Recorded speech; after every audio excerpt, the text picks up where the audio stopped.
sound check for the people at the venue and the people online. That's my main. I'm not the main person. The main person is seated there with nice suits and a tie and all things. As you can see, me, I'm casual. I'm just here to freebies. I'm here for freebies. I'm here for freebies. I'm here. I hear there's a lot of food and a couple few people. So I'm gonna even be having a scarf team. Oswald, online, you can hear? Yes, we Thumbs can up hear from you. the great. You're missing out, guys. For those who are online, I wish I could send the vouchers, but apparently the team who have sponsored us, they say that they can only pay the supplier to deliver directly to Endinavo as part of the internal control process. But otherwise, anyway, outside of the jokes, good morning to everyone. I am just here to just welcome everyone to say that please, this session is now a more wellness session, match day mindset. You're welcome in this session. Please feel free. The ones who are at the venue, just easy protocols, which the MC will also and our host will also just emphasize.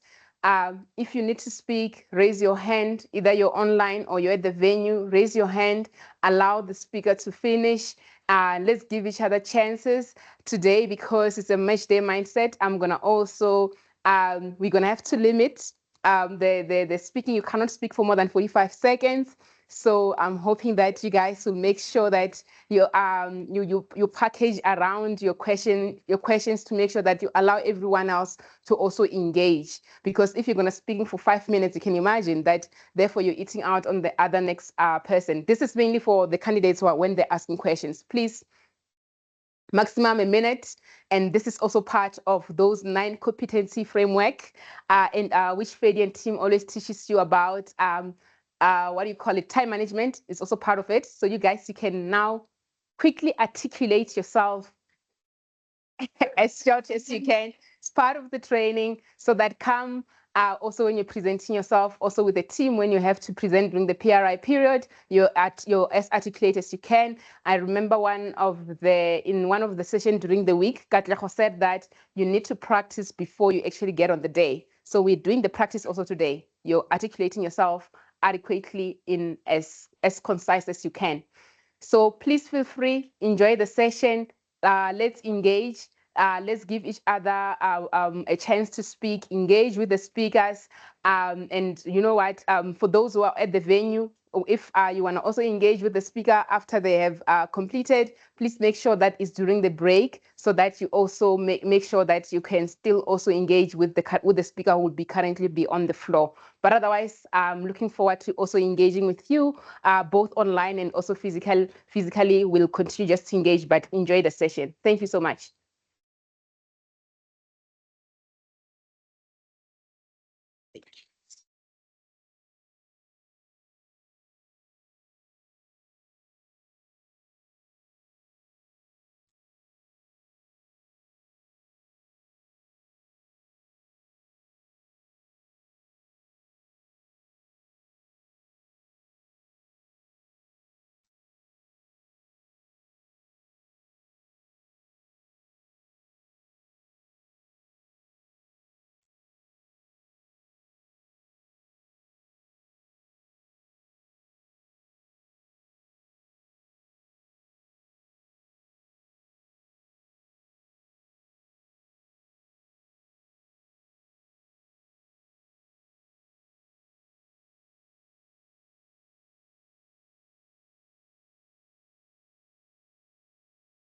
Good morning, ladies and gentlemen, who are chartered accountants and those who are eligible to be chartered accountants of South Africa.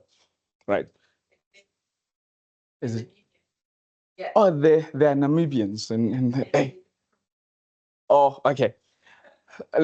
Let's do this thing again. Good morning, ladies and gentlemen. So who are chartered accountants and those who are eligible to register as chartered accountants in South Africa, Namibia, Zimbabwe, and all the African regions. Why am I saying this? Can you please do confirm by writing down your name in the biggest of the letters possible and write down CASA, CAZ, CA for Namibia and place it wherever that you are going to be studying, right? The importance of this is the fact that wherever the head goes, the body follows. So we are more likely to become what we can envision. So do that for yourself and write it in big letters wherever you're studying. Write that CASA, CAZ, and CA right? My name is Tembaleti Good Hope Mkunu. I define myself as an outlier, a miracle, and a rose that grew from the concrete. If you know if you know that Tembalete and Good Hope almost means the same thing, we are talking about an African parent who decreed and declared, and indeed have faith. Right. So it is with great excitement and honor that I welcome you all in the Matchday Mindset session for today, an event specially dedicated to equipping you for the assessment of professional competence with the tools and the mindset needed for you to succeed in the upcoming assessment. Highlight, succeed, because that is very important. So for those of us who are on the venue, the bathrooms will be on the side on when you exit the door, you will see them, right? In an event of fire, because when you discuss APC, there's gonna be like fire.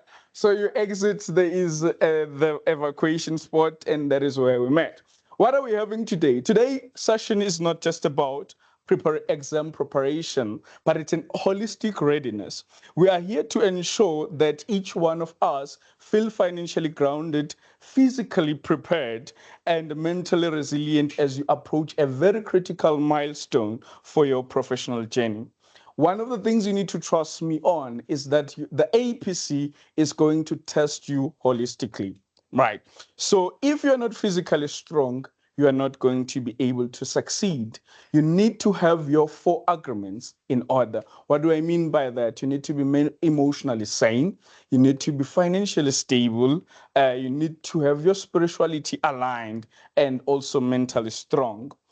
This remarkable initiative is made possible through a generous sponsorship from Investec and APASA, the Association for the Advancement of Black Accountants of Southern Africa, not South Africa, in collaboration with Endonamo Africa, an organization committed to empowering professionals like you to thrive in the face of challenges.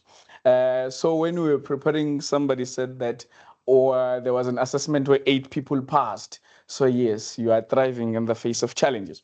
So what is it that we are about today? Success is not just about knowing the right answers, which you are going to regurgitate in an exam, but it's about approaching an exam with the right mindset. And today's session is designed and was planned to strengthen your financial wellness. Managing stress often starts with understanding and organizing your finances. And today you will receive all the tools and insight to empower you in this area to enhance your physical wellness. Because a healthy body supports a healthy mind. We'll explore ways to maintain energy and focus as you prepare. One of the things we're going to be discussing as well, how to build your mental resilience. Success under pressure comes from mental clarity. As one said, clarity is clear to see, but we're in class today, and strength, and we're here to master that.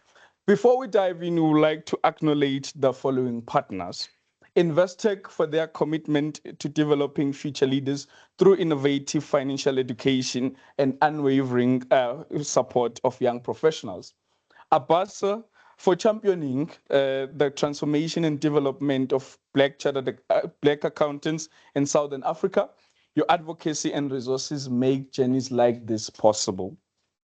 And Dynamo Africa for being a pillar of support in professional excellence and growth. Your guidance has been a cornerstone for many candidates' success. As I have elaborated and shared with you what we have, right? So we have lined up of an inspiring and impactful program for you, which might be displayed on screen.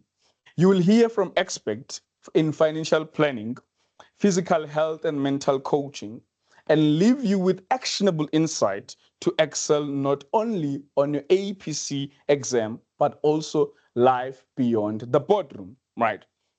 What are we going to share with you is that the journey you are on is not an easy one, but it's a path that countless of others have walked and triumphed on. Today is about reminding you that you are not alone. You have a community rooting for you, and you have every tool you need to succeed at your fingertip. So let us make the most of the session today. Let us engage, ask questions, and absorb as much as you can. And with that being said, I would like to officially welcome you to the Match Day Mindset session. It's time to focus, empower, and set ourselves for success. So if you have a program in front of you, this is how it's going to roll. We have Umanoka, who is going to come and present on coaching. We have Faith Kupega, who is going to share her APC success story.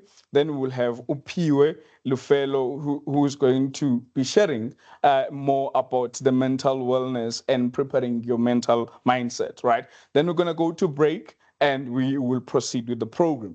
So our speaker, it's Manoka Mati, with 10 years of industry experience in external audit, ranging from multinational corporations and JSE-listed entities in manufacturing, industrial, pharmaceuticals, waste management, and food. She has an extensive experience in managing large teams, including a large group of clientele. She found her passion in empowering those who come after her and became a career coach and a public speaker who assists individuals and businesses in maximizing their careers and organizations. And one of the things we know, she is a Psycha Top 35 under 35 finalist, an audit partner in one of the big four firms, career and the business coach, a woman of APASA member, an IWFSA Duke CE Women in Leadership Class of 2022 alumnus. She's an example that African child, it is possible. And today she's wearing a cap of a coach, right? So one of the things I found interesting about her is that her mom has a Twitter account. So indeed, we're all not of all of us are poor guys. So today she's going to be sharing the insight behind the coaching that is going to prepare you not only to succeed in an exam like APC, but also going beyond. Ladies and gentlemen, can we please put our hands together for Umanoka Maji as she's coming on stage?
Hello, we can't hear. The room is muted.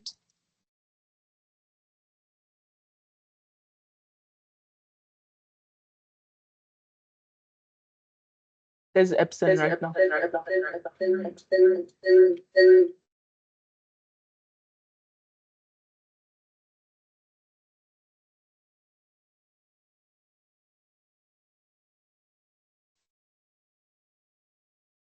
Okay, so do you mind?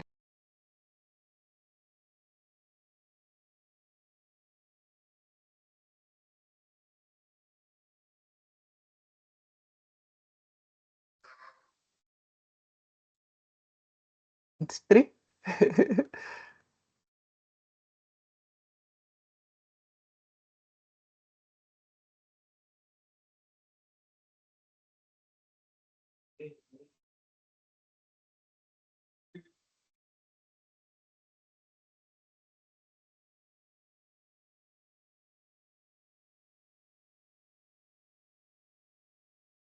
Good morning, everyone. How are you all doing? Are you good? Okay. Huh? You are just fine.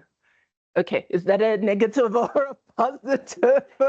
It sounded good in the beginning. Then when I was looking at your face, I'm like, it sounds neutral. I'm not sure anymore. And the lady behind you, you were on the edge. Okay. Let's see what we can do to lean you a little bit back from the edge. Good morning, everyone. My name is Manuka Mate.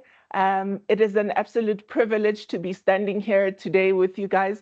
So Thembaletu may have gotten something wrong because I'm not here to speak. I'm actually here to listen to what you guys have to say. What's going on with you? And how can we help you in this last few weeks of your preparation? So I'd like you to please get out your cell phones, scan this QR code, because this is how we're going to be chatting. It's also great because you get to speak to the people on the line. So as Thembaletu said, I am a chartered accountant. I'm so proud. I'm a proud chartered accountant because my mom forced me to stay in school, and sometimes that wasn't easy. But I appreciate her efforts so much because were it not for her, I would have changed and done something else. And I thought I wanted to in varsity. I didn't have an easy varsity journey, but I think that my career has helped make things make sense. So I found my passion in what I do. So I'm an audit partner. It's something that I enjoy.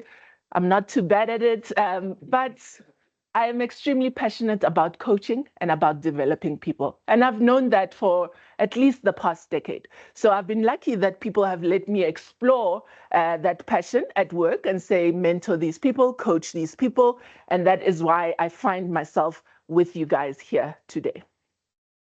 All right. I see some answers, but I wasn't even sure I've started sharing the question. I wonder if this is from my other group. My apologies. I was with the...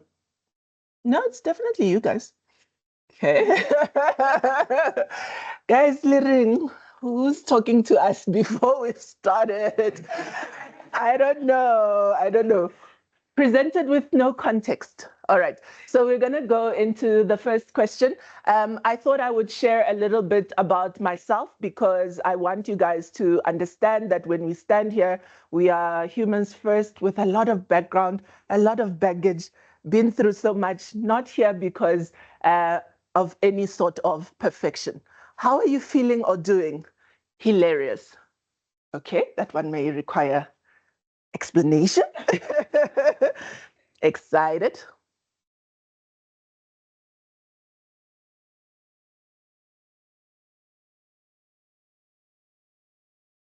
How many people do we have on the line? Does anyone know? Oh, okay. 209, growing and growing. All right, exhausted and anxious, tired, scared, a bit of anxiety. So a lot that is going on in everyone's minds. My apologies, I forgot my notes. Okay, so I want to share with you guys. So thank you for sharing. The person who said they feel hilarious, I don't know. I don't know what's going on. A good tricky, a little bit, a little bit. So who here has been in coaching before in their lives? No hands? One hand all the way at the back. So I want to tell you a little bit about coaching so that you can understand the context of our conversation. So coaching is about clarifying one's goals and then helping you or holding you accountable to your goals. So coaching assumes that you are inherently resourceful. That's why I said to you earlier, it's not me giving you a huge speech. It's me asking you a lot of questions that we can explore where your mindset is at and get you to where you need to be. So that is what coaching is, and that's why I'm going to be asking you all of these questions. But this is good because it also helps us to engage with the audience on the line. Other than the person who said they are hilarious. So the people who are nervous, the people that are, someone said kuneta, ungadora, daro, nervous but optimistic, just a bit. Do you want to tell us a little bit about why? Just Translating, that wasn't you. Okay. A bit. Help me. Okay, so does anyone want to tell us about how they're feeling or why? Just yes, I just wanted to check from an audio perspective when the audience is speaking, are they fine? Okay. All right. So within the greater audience or in the room, does anyone want to share how they're feeling and why? My lady that was please share your name before you start, ma'am. Nagukanya.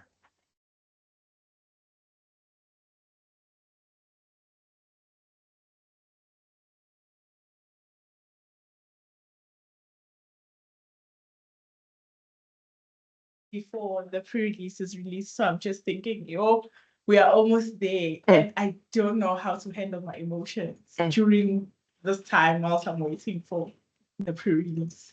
Are you working at the moment? I'm working, but I'm on leave.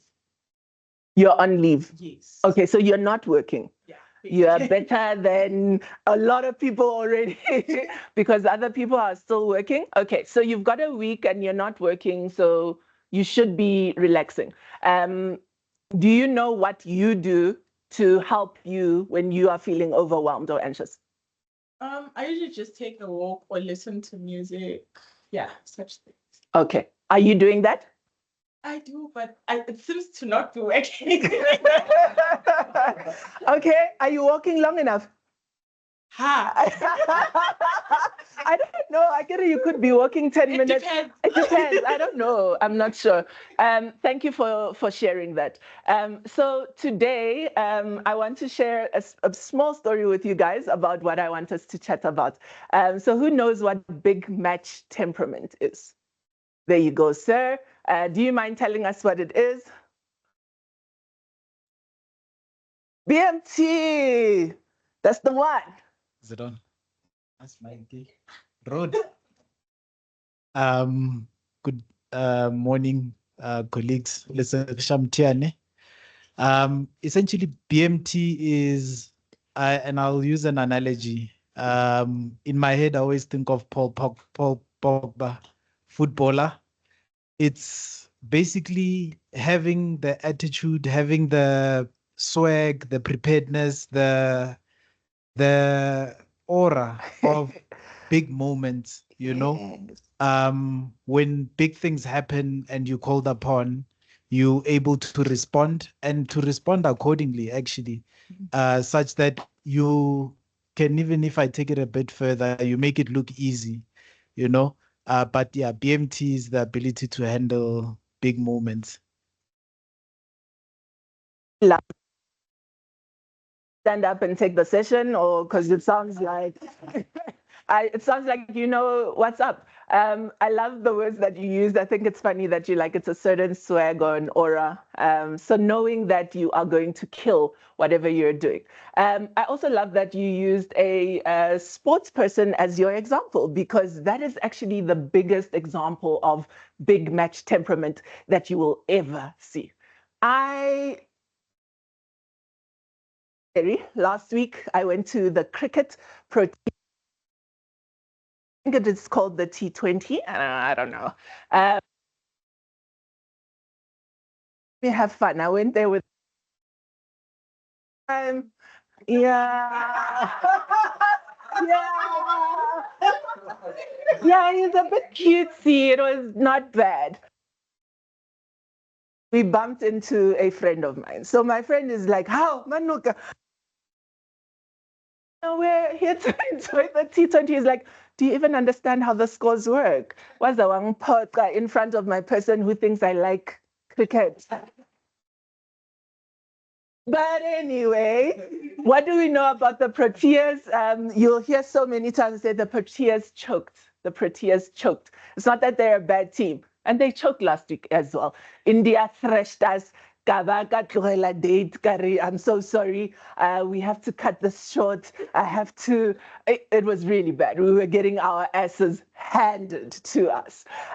So that is big match temperament, is the ability to show up on the day, and all of the preparation that you've done actually shows in what you're doing in the day. So the questions that I'm going to be chatting to today are driven around sports, which is shocking for me as a person. Something else I remember about big match temperament, this is an old example, but one of my friends, when we were in articles, in third year of her articles, the audit partner took her to AuditCom with him. I could say where the manager was, but he took her, and I was like, oh, that's so cool, because I didn't know any other trainees that were going to AuditCom. Only managers were going to AuditCom. My friend is brilliant. She's smart. She's the best. And the partner said she's got big match temperament. He's not afraid to take her, because when they ask a question, she's going to answer it. She's not going to choke. She knows what's up. So today, that is what all our questions are anchored around. Are you guys with me? Soundman Oteha, me, the date, or are you laughing at something else? Who's this gentleman sitting here? Huh? Yeah. Are you laughing at me?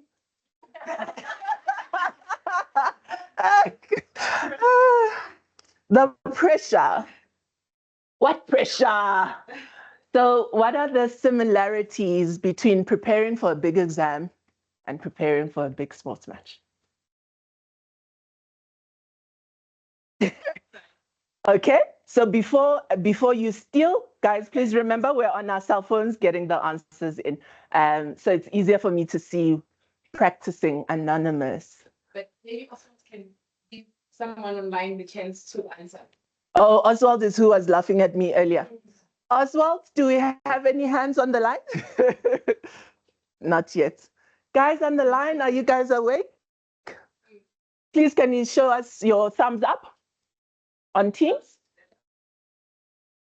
Can you make us see the people in the seats? We're having FOMO, hey? You're laughing at something that we can't even see.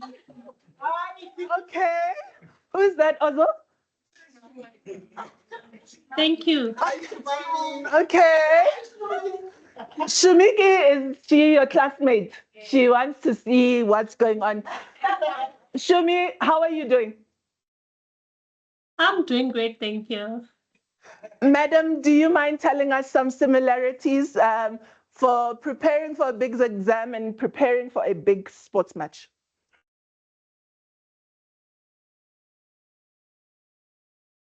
Watch sports.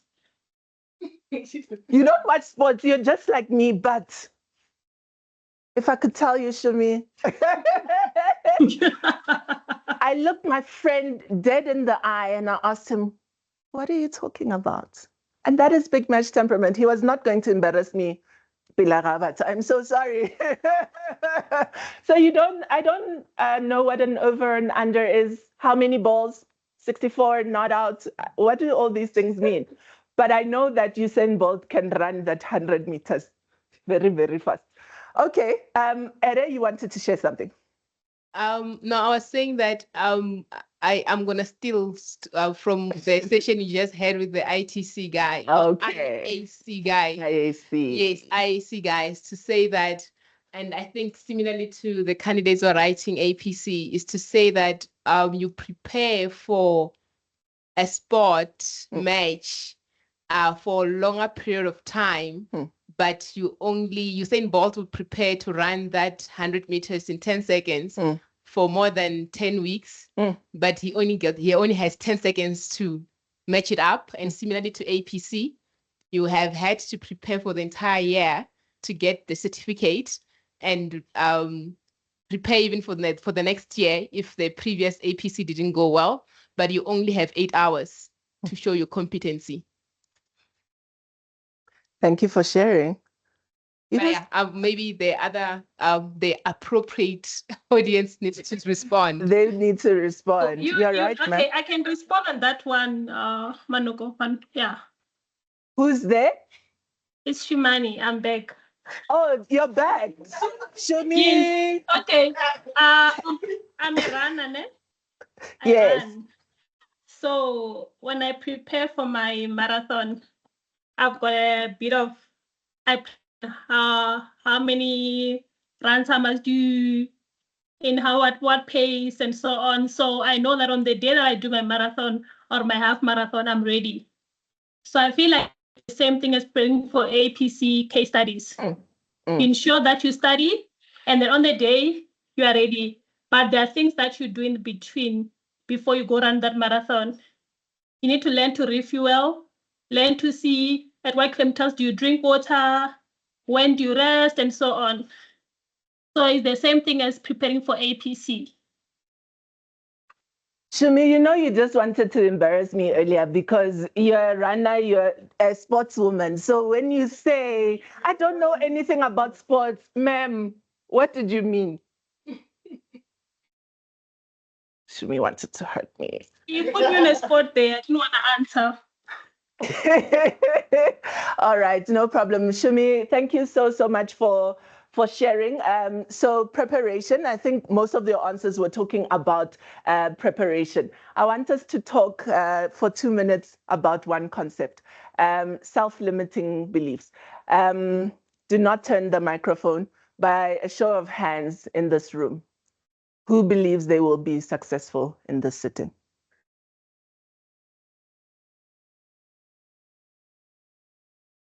Yes, what are you playing with us or are you sitting?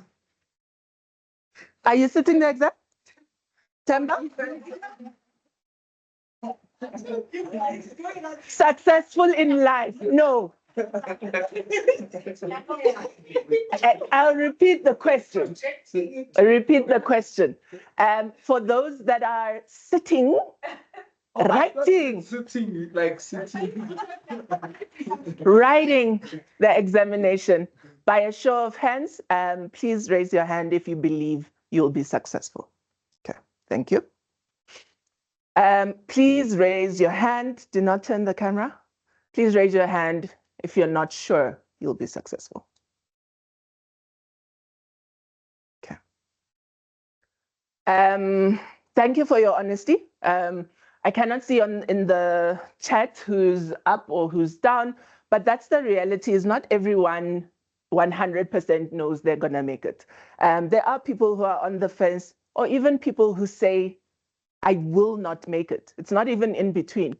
I've written so many times before. I know I'm not going to make it. In our IAC discussion that we had just now, that was one of the jarring comments from someone. He said he has written so many times. He's like, I just know it's going to be the same thing. I asked him, okay, you've written 4 times. What are you going to do different this time? Show of hands. Is anyone a repeater in this room? Okay. Where's the microphone? I'd like anyone to share with us what they're going to do different. Just one thing. Thank you, sir. Hi, everyone. I think Okay. Name is Sabelo Cele. I think it's what I was doing the whole year. I think my biggest challenge is always expressing myself, and putting my thoughts into paper. So it's what I was practicing the whole year. And actually, I think it did bring the win for me. I think many people were practicing other skills, but I just focused on that skill only because I think it's what came about. My answers used to be very much short in the past, not much coverage and depth, but I did try and work on that one. I think it's what's going to bring the win on the 4th. Okay. And that was something you were struggling with previously? Yeah, for the past couple of years, yes. Okay, all right. I really like that because it's important to identify for each of us, maybe someone else is strong in that, but not as strong in something else. Maybe they struggle with time management and you're struggling with the writing. So for each of us, what is it that you are struggling with? So talk about self-limiting beliefs. So a self-limiting belief is something you've told yourself. It's a negative thought. I'm not going to pass this exam for whatever reason. I'm not prepared. I'm tired. I'm numb. I'm hilarious. I don't know what that means. For whatever it is I shared in my first slide, that is the reason why I'm not sure if I'll be successful. It's a barrier because you don't believe that you will be successful. Probably Usain Bolt and every other athlete we have mentioned believes that they will be successful when they go and attempt. Otherwise, why are they going? Is that a fair question? Uyaka, if you don't think you're going to pass. How do you manage these beliefs? 6 steps. First point is being aware of it. So actually knowing this is a challenge for you. Number 2, so let's use the example of I won't pass this exam. How do I challenge that? I will not pass this exam. Is that a fact or a belief? Belief, not a fact.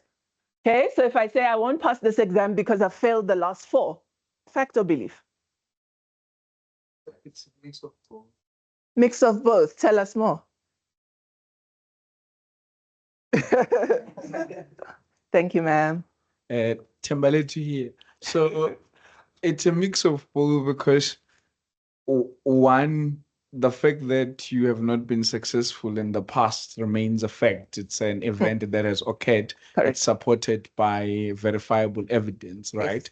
But that does not then limit to what you can be and an uncertain future event. So that one is a self-limiting belief on its own, because it's saying, okay, because it's happened in the past, I wasn't successful, then I'm not going to be successful. But the thing is, what you undermine is the fact that from your last preparation up until the next sitting, there's been a lot of work that has been going on and things that you've discovered that you were not aware when you were sitting in the previous one. Correct. So for me, it's a mix of both.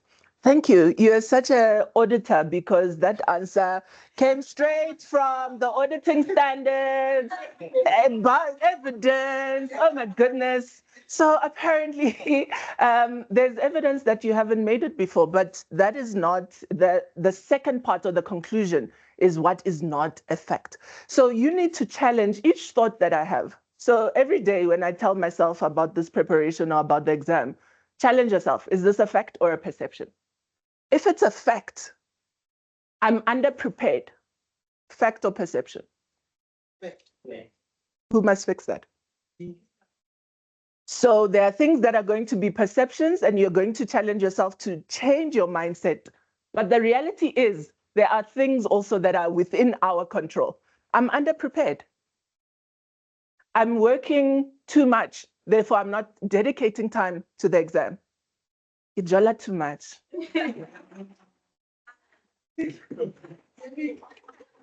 You guys forget I know you. You forget I know you. I've done 3 sessions with Ndinamo this year for the APC Kilitseva very well.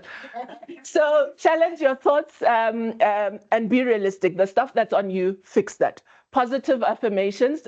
So change the statement. Whatever that narrative is, try and turn it on its head. question myself and put it back as a fact. I have not been successful before. So as Tembalete said, you've grown, you've changed in the last year. So what have you done? I know that because of how I now write, Sanele said to us, I have a better ability. He said, I'm good. This time, killing it. Set realistic goals. We spoke about goal setting very early in the year. And I asked us to visualize what success looks like. How will you feel when this is done? Happy? Hilarious? Relieved? Relieved. Identifying triggers is number 5 there, but I think it's actually one of the most important. You need to know what is it that is triggering you so that you can avoid it in this period. If it's your manager, the partner you work for, whatever it is, identify it and try and set boundaries so that in this period, you are showing up how you need to. I was saying to the IAC guys, I remember one of my friends when I was writing exams. I didn't write this exam. I was the last sitting of the PPE in 20 whatever. And my friend said to me, "What about Manuka Utlafela? You're working so hard." No, for real. The same friend, by the way, with the big match temperament. Her name is Karabo. Battery low. Apologies. Don't worry. No, I should have known. I mean, I'm doing 2 sessions, Kebulaleli IAC, talking to APC. Please help me, would you? Thank you.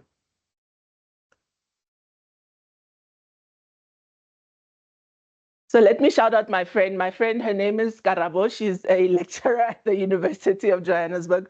One of the feistiest people that I've ever met, which is why she thought it's okay to tell me I was going to fail. I don't think she was wrong though. Hey, I was working that overtime. There's nothing, like working was the thing and everything else came secondary to that. That's fine. All right, it looks like we're fine. So trying to set boundaries for your triggers, whatever those are. And then lastly, seeking support. Something that was very nice in the session we just finished, as soon as I popped into the chat, someone was like, I'm looking for an accountability partner. Who knows what that is? Do you guys know? Hey, Temba. So the people online, Oswald, are you helping me man the chat? I can't see. There was actually a hand just now, but the hand went down. Okay, all right. So is that a physical hand? Do you know what an accountability partner is? Okay. Do you have one? Okay, Lothario speaking here. An accountability partner is someone who's going to hold you accountable. So you set goals, you say timelines, and then you share those goals with the accountability partner. So it's someone that you have to report to, like at workplace when they say, you need to finish this work, say deadline is Friday. So your accountability partner is like your audit manager who wants the work done on Friday at 4 p.m. So it's someone who's going to hold you accountable. And also you'll have that push to say, okay, there's someone who's expecting this work at this time, so I need to do it at the specified timeline. Thank you so much for sharing. I'm going to head back into our poll. The guys on the line, as we said, please do just put up your hand if there's anything. I see there's over 200 of you, so thank you for being with us. I'm going to move on to the next question, but I saw something that was interesting. I'm trying to find it again. It was, you need water for both. Okay. So Anonymous says, training, but with sports, you know whether you are great at it. Maraskolojo. You are writing questions. You are going through a lot of things. So question for everyone. Do you feel confident? There's no question mark. You know where you are. Trying to understand this question because Usain Bolt knows when he's not on top form. Okay, do you?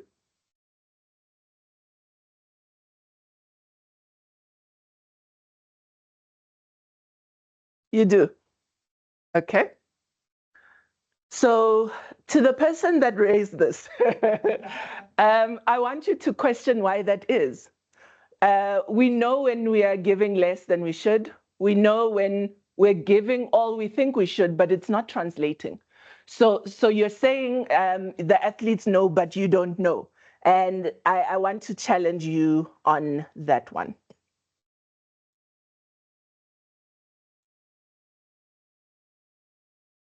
All right, my sports people. What pressures do you feel as you approach your exam? How do you turn that into motivation? Let's get on the app, please.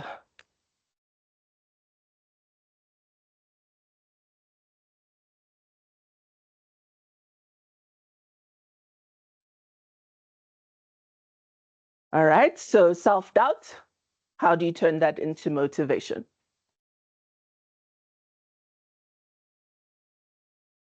Getting everything done.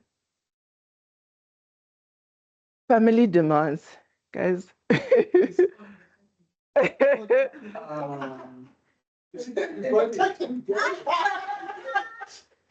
Disband them for those 2 weeks, and then they'll thank you afterwards. People waiting to see my results, black text, panicking, pressure at work. Guys, I'm gonna come and beat up. Just call me. How that story ended with my friend, she said to me, show me, when you fail, the people that you're trying to please don't fail with you. They're chartered accountants. You're nothing. She didn't say that. But that's the reality. Who does this impact the most? You. So spending the next 2 weeks trying to be a people pleaser. What's your name, ma'am? The one that said disown your family. Oh, wrong, Mara. All right. What is your name? You can say I love you so much. anonymous. Anonymous. We can see you though. So I can walk up to you after this. You're my role model. As a repeater, you feel like a failure. And that's something that we spoke about earlier. So is that a pressure? That's your belief. That's a belief. That's not a pressure. So what is your pressure? Your family, yes. Wanting to do too much? Behind from your friends? You're exactly where you need to be. Balancing family and study. Guys, maybe if you tell them your name, there's not enough time. So those are the pressures. I'm trying to see if anyone is getting to motivation.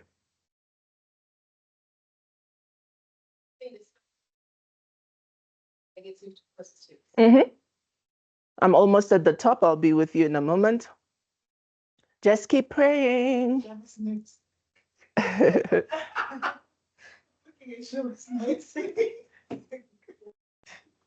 There's someone who's saying they're owed money, husband's demands. I've heard enough.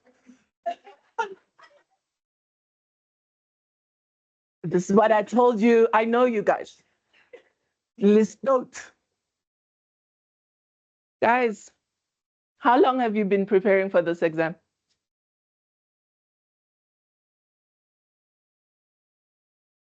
I don't even want to say, I don't want to say husband again. I'm going to lose my mind. Whoever is in your life and meant to be in your life needs to be taken on this road or this journey. There's no balancing or juggling or anything or demands right now that exceed. Let's visualize. What's the end goal?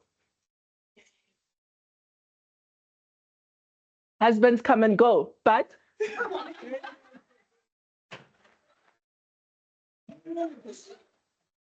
Mpujisheng, ask me. But CASA seems to be staying and sticking true. As long as I do my CPD and do right by SAICA, we're in this for life. I know. Wahamba Tebeletu, so it's not. No. Do it wrong and then wahamba. Second last question. Guys on the line, are you all right? Shumi, are you there? Sports Star Sarina, our marathon runner. Can you recall a time where you managed to push through a tough moment in your life or your studies?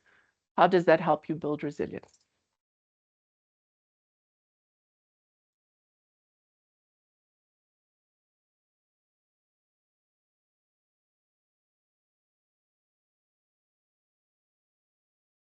We are in our last 5 seconds of the basketball game.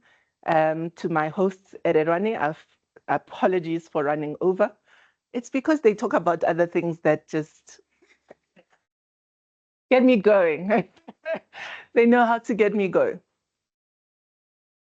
When I did my CTA and passed, okay. I almost lost my life. I persevered and it showed me I can achieve anything. It showed me I'm capable. It boosted my confidence. Anything is possible with the right mindset. I'm a fighter. I'm stronger than I think. I'm not a victim. I'm not a victim. I haven't made it so far, but I'm not a victim of my circumstances. Manager on Sanyang beat you up. I've never beat anyone up. But I'm not a victim. I'm not going to sit here and say, oh, my manager. No, turn off the day you say you're going on leave, be on leave. Manager's not going to do anything to you. Okay, so you guys know you have been successful before. There's something you can anchor to. Whatever it is that is, draw on that, lean on that, not the I didn't make it in whatever. You've made it in other things before. You're successful in other things. You are going to the gym. You are eating well. You are doing your work. You have a very loving husband. There are other things that you are successful in. Build habits and anchor around that. Yeah, someone is talking about writing an exam after their father passed away. You're the girl or boy you think you are. Last question. I'm about to take the shot. How can you make sure your prep is effective, disciplined as an athlete? Who watched The Last Dance? Show of hands. Okay, you really are a sports person. I loved it. It's a show on Netflix that shows the Lakers. Is it the Lakers? No one is helping me. Chicago Bulls, you see, I'm so bad. So the Chicago Bulls with Michael Jordan as the captain, and they're showing their last year. So literally Michael Jordan's last year and that journey that it took for them to win. I don't know if it's 6 or 7 championships, but they were flipping amazing. And I really love that because for most of us, you guys are young, but for some of us, we're very old. Ever since I've known Michael Jordan, he's been old. I didn't know him in his prime. I didn't see the Michael Jordan with the tongue out and you guys must watch Last Dance.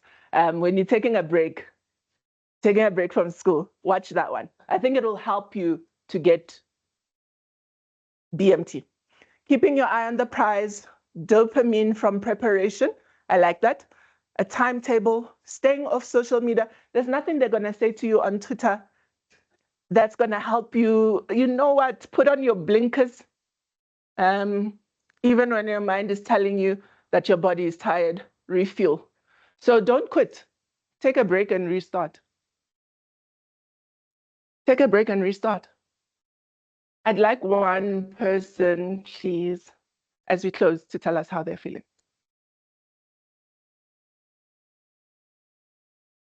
Oh, I was hoping it would be you. No, please give it to him. Please give it to him. Okay, Malisela here. I'm not gonna put it as a feeling, but I'm gonna ask you a question. You spoke Yes. about there's no demands now that exceed me becoming a CA and passing the APC exam. And how do you then now manage that something that is out of your control? Like a husband, or do you want to give us a practical example? Like what?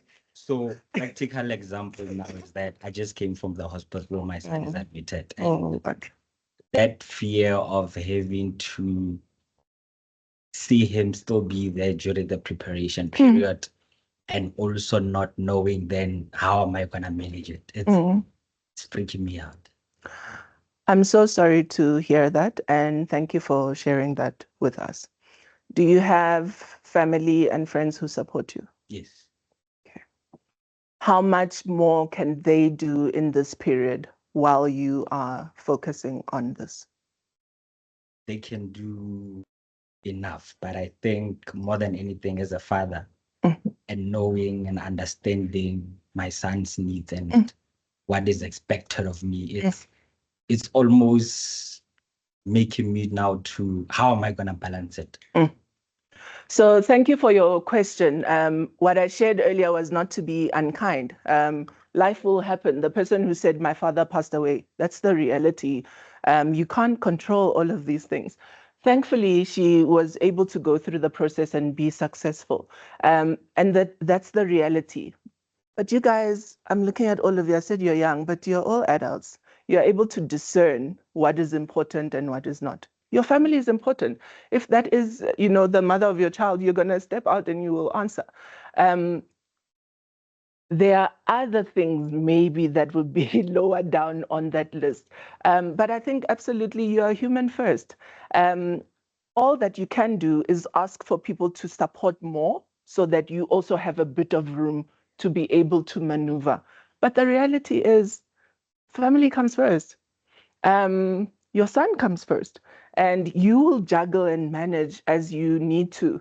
You're going to be in the hospital studying, but that's what you'll do because you're a father.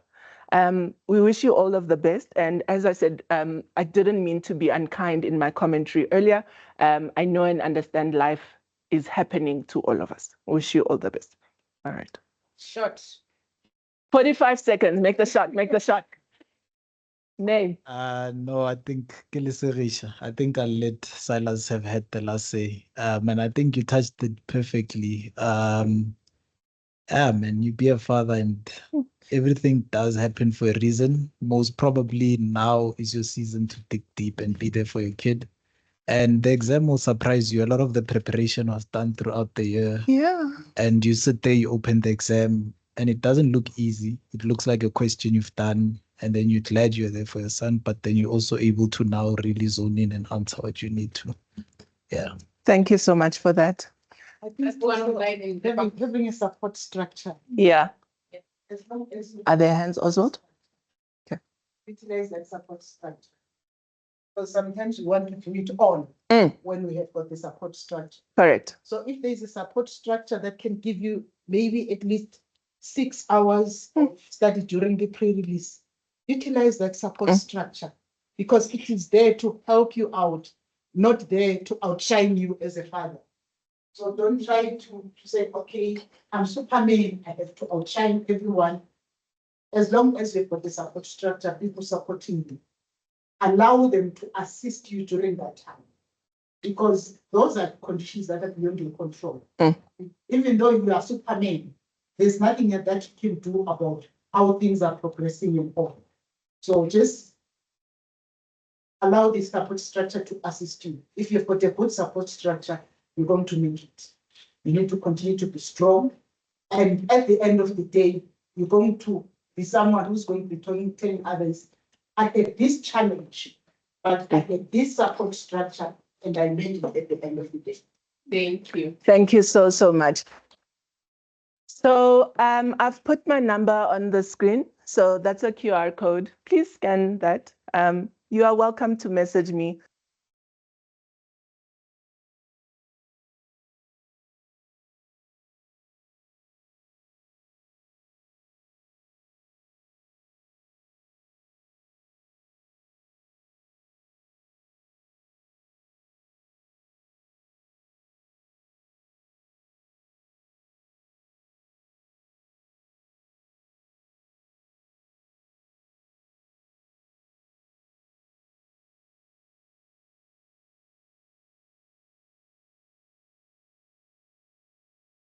Thank you to you guys for listening. Thank you for sharing. And I wish you all of the best. Thank you.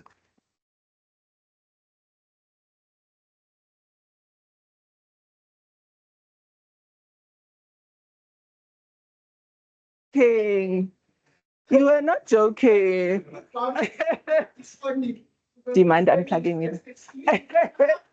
You're backtracking now. I thought you were a woman of, of your word. Put boundaries, not dishonest. Nothing is just. No, you are absolutely correct. You are. Thank you, ma'am. Thank you, Miss Anonymous. Thank you. Thanks.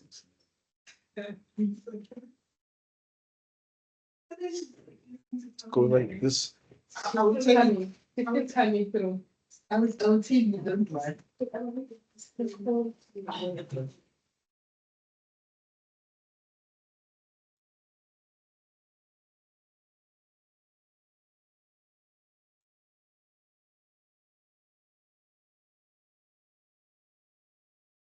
ready to go, right?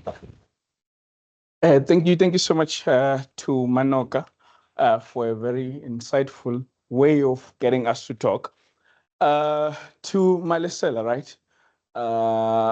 If I were to off-ramp and share a bit of a personal story, for me, academically, for the longest of time, since 2013, I could track, I used to have severe headaches. And that led me to even university. When I was writing CTA, I was in bandages. And Sabelo here, he has left. We did CTA together. And I was struggling. I was very sick, but I pushed.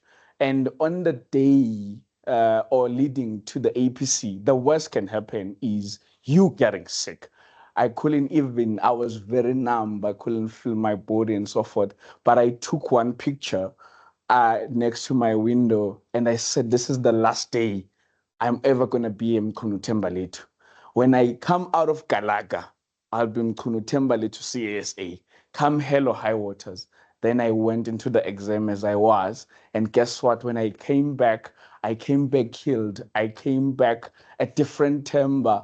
And that is where I said, even into my Uber driver driving home, I was like, no matter what happens today, but I'm a CASA. And that's what matters. And when on the 4th came, it was just a manifestation of what I've already believed. And with that being said, there is a book by Michelle Obama, and she says something profound. She says that failure is not only about the result, but it's a feeling. So when anything that leads you into a particular exam and you feel that you failed, and I normally say this thing to people who are writing or waiting their result, try to manage your feelings. Because the moment you start creeping and crawling in the feelings of, oh, I failed, guess what? You will fail. So it's much more of a feeling than a result in itself. And we want to say that we support you, but in this moment, obviously your son is sick. That is technically also making you a bit sick. But in as much as you can, it's something that you can control to go to the hospital with your books and have something that he will be proud of, that, oh, I know my father. When I was sick, he was there, he studied, he pushed, and he became a chartered accountant. And that could be one of the things that he holds into this particular dear profession. But come hell or high waters, you are going to make it. And we talked about the big match temperament. It's something I had, and I never knew I had it. And when I was writing my CTA, I told my lecturer that whether I'm sick or not, but I have to pass this thing because I'm poor and I don't have an opportunity to fail. I don't have an opportunity to mess this thing up. At home, they're waiting. We don't have a home. I need to build it, and it's unlocked with this CTA. So whether I'm sick or I'm dying, it's either I die or I pass this thing. And that was my story. Sorry to bother you with that, but I felt it was relevant. So we've learned a lot from Manoka, and one of the things that she said was that coaching assumes that you are resourceful. And she said something, the fact that along the lines that you are going to make it. And it's a pity that she's not here, but I wanted to share some words of advice to her as well, to say, as a chartered accountant, the best thing we pride ourselves with is preparation. So whatever you are going to take from now on, you are going to prepare. So, for example, some of you are trained in mining, but you're going to be investment bankers. You know nothing about investment banking, but one of the things you're going to do, you are going to prepare. So a lesson I wanted to share with her, I was invited into a tennis. Mind you, I'm coming from a very impoverished, underprivileged rural areas deep in KZN. I don't know what tennis is about. And then one of the colleagues from the fancy suburbs and so forth, they're like, Tamba, don't you like come and play tennis? I'm like, yo, man, I know that you do like this, but then what is the meaning? So it was me, and I was going to attend one of the colleagues, what do you call it, family funeral, family member funeral. So I'm busy watching YouTube videos. I haven't practiced. Okay, this is you do like this. Okay, you stop like this. And then all of the things, this is how you score. Then you do the laugh and all of those things. And that is the preparation. And that is the similarity that happens between preparing for a big day exam and also for the sport. So when I played on the day, it was as if maybe I have been pro for some time. And why it was that? It comes from the preparation. So somebody said that champions are not made on the day they become champions, but they are made during preparation. So it's very important in how detailed you are going to prepare. So with that, ladies and gentlemen, being said, I think you are on the spare and you're going to enjoy a lot of motivations that are coming through. And the panel who is coming next, she's one of my favorite people. I'll say that without lying. She's my inspiration and one of the people that I always stumble upon when I need something. She's our AGSA superstar, very articulate and smart. Yes, I'm selling hair, by the way. So if you are buying, but she's very expensive, so don't even think about that. Faith Kupega is a chartered accountant and MNG 200 most influential young people in South Africa 2024 and a governance winner in the category, right? She is a mentor, a SA representative on the board of external auditors on the African Union. Talk about international girls. And the inspiration and the leadership speaker. She has an experience in both public and private sector, including skills in financial reporting, compliance, risk assessment, and report writing. She has also an extensive experience in presenting, training, and mentoring. And you know, when they read your bio like this, you have made it. So, yes. So, ladies and gentlemen, please put your hands together for Faith Kupega as she's coming to share her story.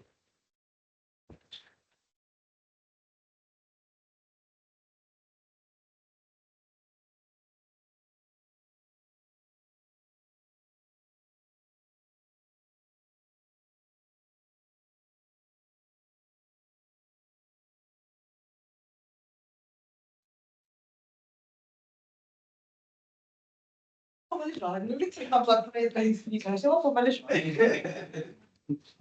respect you guys. Good morning, everyone. Am I audible? This mic situation is always so tricky. Am I audible? All right. Sure, that bio, before I became a CA, I used to hear when other people introduce other people, I'm like, yeah, this person is so amazing. And now to hear someone introduce me, that was something else. But that doesn't speak to everything that happened before we got to that point, because a lot happened before we got to that. So, as introduced, my name is Faith Kubega.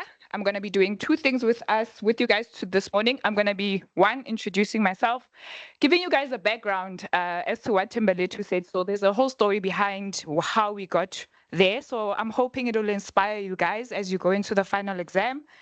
Two, I'm just going to give some of the tips that I think might help you guys going into that final APC exam. Okay, so we'll start with an introduction. So my name is Faith Kubega, and I recently qualified as a chartered accountant. So I think I qualified around April, May this year. It's been a journey. So I started off in matric.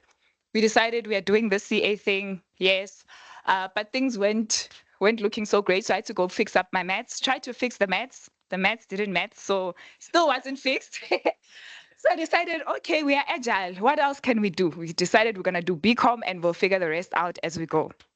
So we go to UJ, we do the BCom, great, that goes well. We get to BCTA and things just don't go our way. We had to repeat BCTA. It was my first time failing, so I think it was very difficult Sorry, on me. Cynthia, I'm not sharing. It's just, yeah. These are just my notes. So then we get to BCTA and then I had to repeat. So it was my first time failing. So I think that was difficult. Yeah, that was a lot. Then we got to CTA, we repeated BCTA, we get to CTA. Now we're like, yo, we are tired, but we are here. We are happy to be here. Let's do this. We get to CTA, we fail CTA.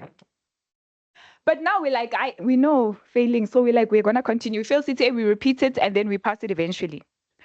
We then get to ITC, we fail ITC.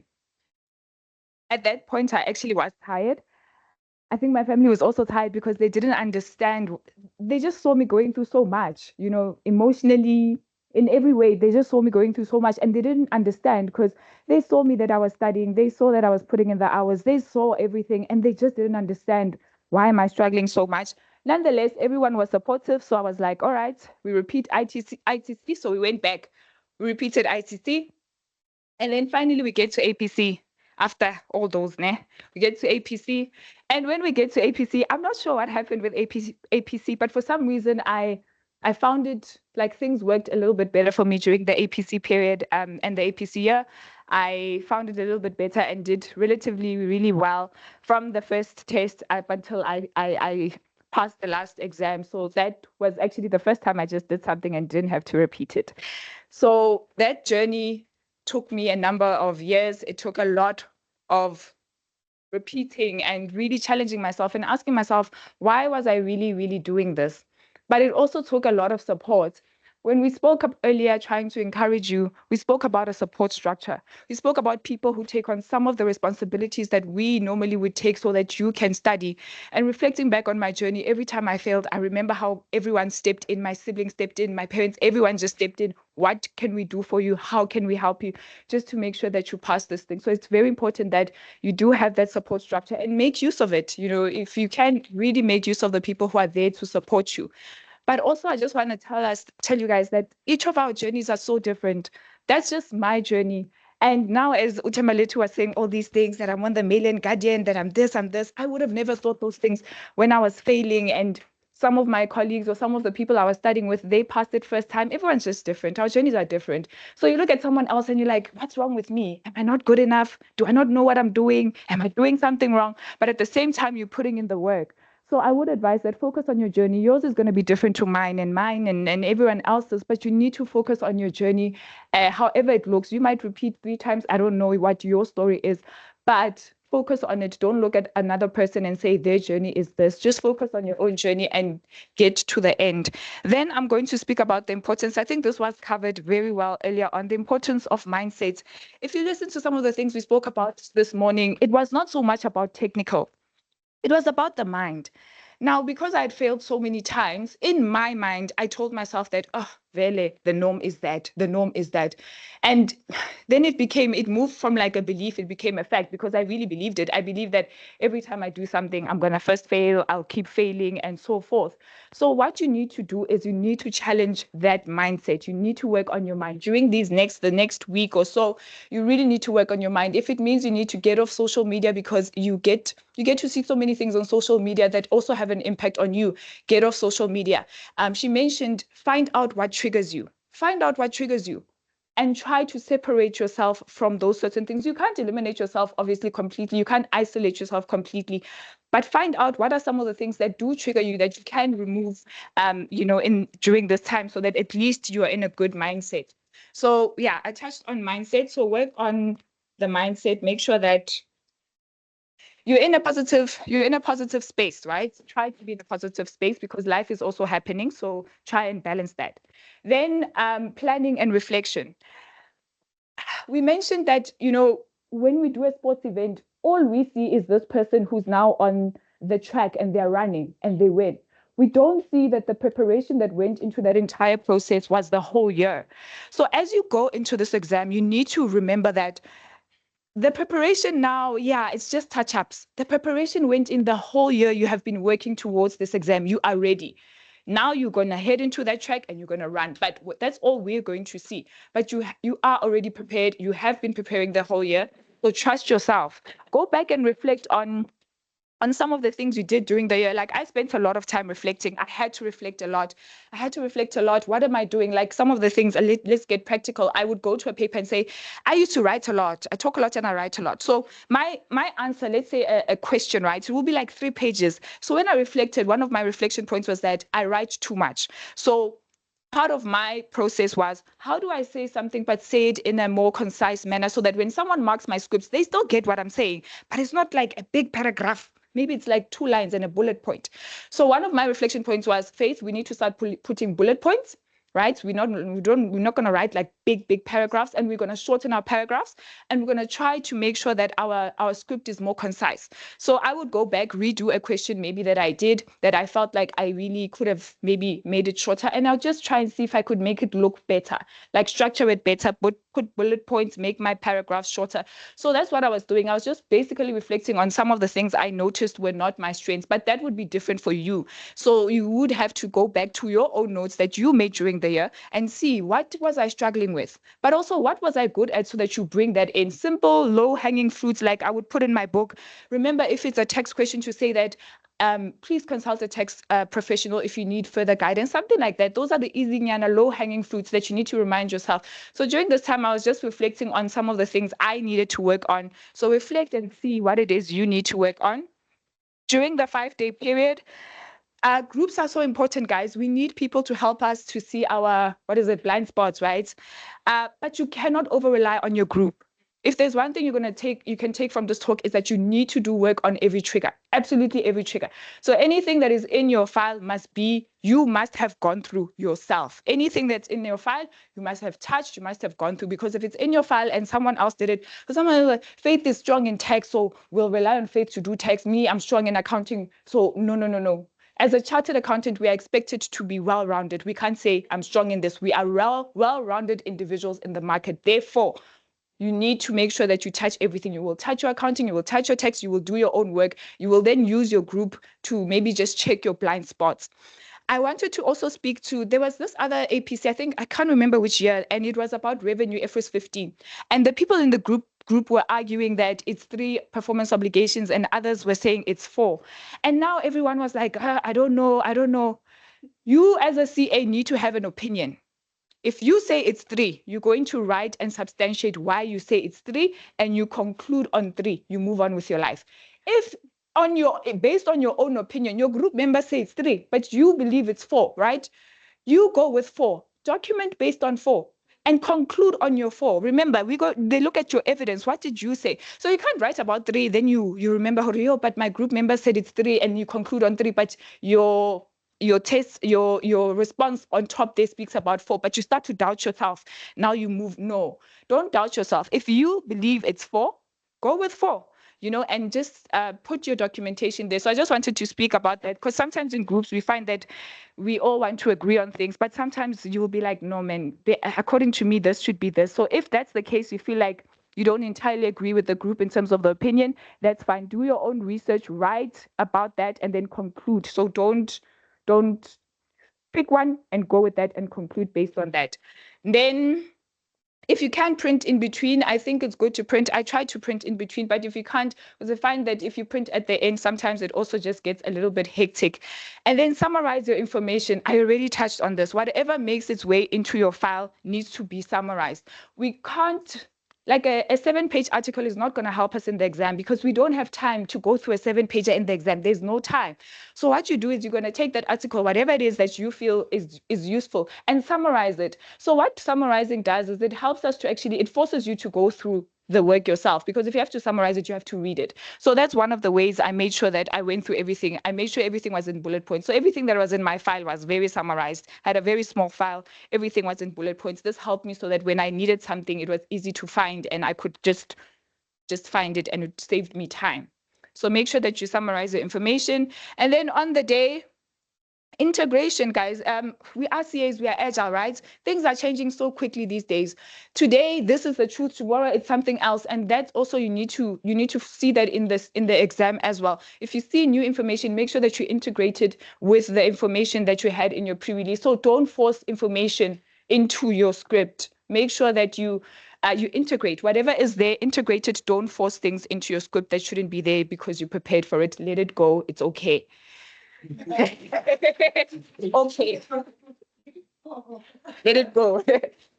And then, yeah, pace yourself. So pace yourself. So during the day, on the day, pace yourself. Make sure that you have your food, everything you need. Perhaps it's a good idea to have a checklist. I remember the day when I wrote, there was a guy who forgot his standards. And I mean, he was so stressed. We were all there. You know how busy it gets. He forgot his standards. Remember that you are very stressed. You're going through a lot, and your mind. So have a checklist. Have a checklist, and then just go through the checklist. Make sure that you are checking what are some of the things you need. Maybe you need your books, your standards, your glasses, spectacles if you wear them. Simple things like that. Imagine you go to an exam and you were stressed. You forgot them. This will really have an impact on you. So make sure that you just maybe have a checklist that you check on the night before, just to make sure you have your standards and all the important things that you might need on the day. And then, yeah, I think just in closing, guys, we've come such a long way. Our journeys are all different. Sometimes when people look at you, they don't know what happened in the background. They even forget everything. You even forget some of the things that you had to go through to get to where you are. So you've been through ICC, you've been through CTA. I always feel like someone who's already passed CTA. CTA is very hectic. If you were able to pass through CTA, you are fine. So work on your mind, because sometimes you are technically sound. You did the IFRS 15, you did the finance, you did all these things. But when you get to the exam on the day, you struggle with the mindset part. You start to think that, oh my gosh, I failed this, I failed that, I'm going to fail again. Or you see something that's a bit tricky and you don't know how to handle it, and your mind goes back to that thing to say that I'm gonna fail. So try and find a way. Anchoring thoughts. She mentioned anchoring thoughts. Find a way to remind yourself when you start to have those doubts. Find something that you can anchor and say, okay, yes, this thing is tricky, but I mean, I passed ITC, I passed this, whatever it might be to you, to anchor yourself and remind yourself that you can do this.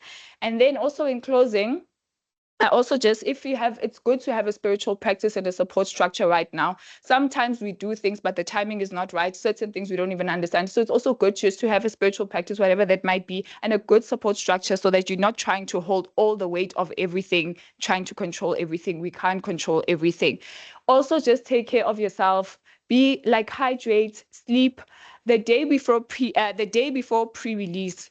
Oh, you guys must sleep. Remember that brain has been processing so many things, and now it just needs time to just connect all the dots. So make sure that you take the day before pre-release. Please try and sleep early.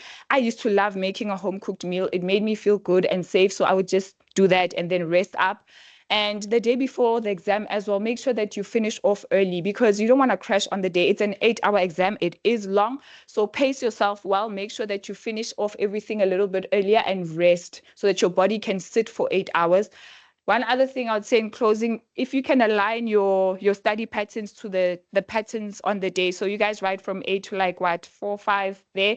So try and align your study patterns during that period so that your body gets used to from 8 o'clock till this time I'm sitting. So try and align that as well. I think those are my tips. Yeah, those are just some of the high level things I thought of that might be helpful. I hope it is helpful. All the best, guys. You guys got this.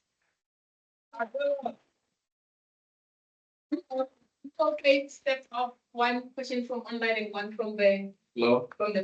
I hope it's not tricky questions.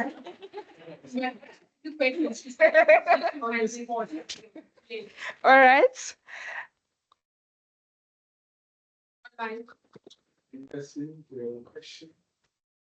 Online, in person. You see, CAs are the ones who are taking the questions. So this is a question from WhatsApp. How do you recommend we prep leading up to the pre-release? So I feel like you touched on it now. But the person says, I'm not yet on leave, trying to balance work, school, and life, and I feel overwhelmed. What would you say to them? Okay. All right. So we are not on leave. We're still working. Ooh, okay. Very hard. All right. So maybe the first thing we can try and do is maybe communicate with our manager so that at least we are not working overtime. So that at least after hours, we have some time to study. Then I would say you need to have a plan, right? So sometimes the soil you have is the soil you have. You must just work with what you have. So have a plan. You say, I'm not on leave, but however, every day I can do 3 hours, maybe a day. What I would do during this time, if I had time, I would probably just basically reflect back on some of the things that I noted during the year. Like I explained that I went back to some of the things and tried to just fix. Also, what you can do if you have time is just to make sure that you are any sort of topics for me that made me feel a little bit uncomfortable. I tried to just touch on them during this time just to make sure that I was comfortable. If it gets asked during the 5-day period, I don't panic too much. Any new standards, made myself make sure that I'm aware of any new standards. So I'll just make sure I brush up on that. So those are some of the things. I'd brush up on new standards, anything that makes me a little bit uncomfortable, make sure I brush up on that. And then reflecting on all the papers I did during the year. So I would try to say cut on the overtime, try and see if you can have a good plan after hours, and then also make sure that on the weekend, then you're also fully studying. That's probably what I'll do from now up until pre-release period. I hope that answers the question. She said, thank you so much. You're welcome. She's so rapid. She's like, thank you for asking the question. Thank you. All right. Question on the. Are we good? Anyone online? Also, you can check it, but any hands online?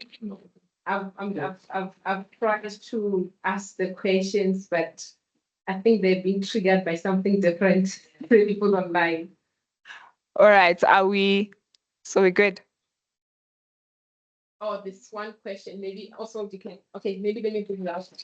All right, the question online, it says, what are the most resourceful search or search platforms you used during your period? Yeah, I guess generally. Resourceful. I generally used Google at the time. That's what I generally used. But I think now there's a lot of different things. ChatGPT, you can use ChatGPT to like search for certain things. So I think that might be a little bit helpful. I know there's this people, I can't remember people something. There's this other one. If I remember it, I'll just mention it and then the team can share with it.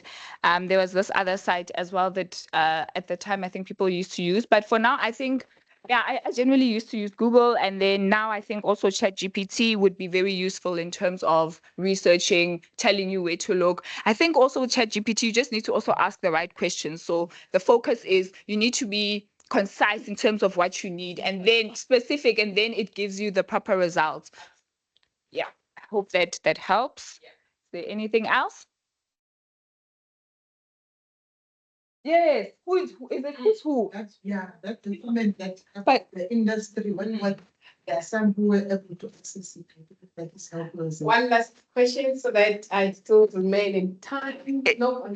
Oh, yeah, one last 45 seconds, guys. Okay. We don't want to finish at 4. I still have a job. I don't want Fedi to fire me.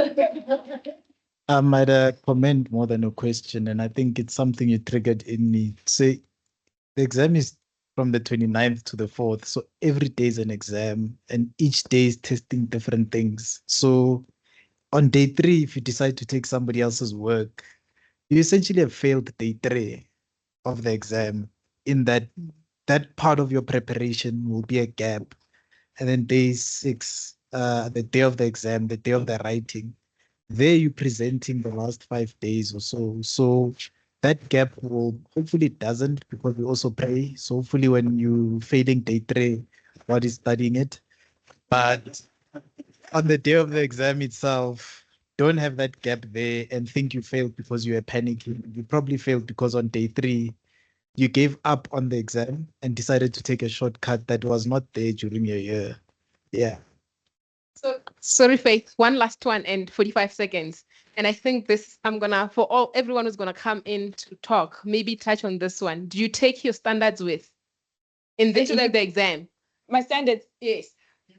Yes, definitely. I mentioned the person who forgot their books. They were panicking. So definitely take in your books and make sure everything is highlighted and flagged the way you want. So yeah, but also speaking to what you just mentioned, it is important that you work through all the information, whatever's in your file. Like, going into an exam with a standard, with someone else's standard. Have you ever taken someone else's text and then it won't work because you don't know how they flag, how they highlight. So it's the same thing with your file. You have to have your own information, and my file will be different to yours. So you have to go through your own information. It doesn't help if it's someone else's information. So make sure that during that 5-day period, you go through all the information that's in your file. It must be your own information. Just summarize it in your own way. Don't just take things. It really won't help, just as it won't help to take someone else's standard. It must be something you have gone through yourself and processed and summarized. And yeah, make sure to have that checklist so you don't forget your standards. Thanks, guys. Thanks.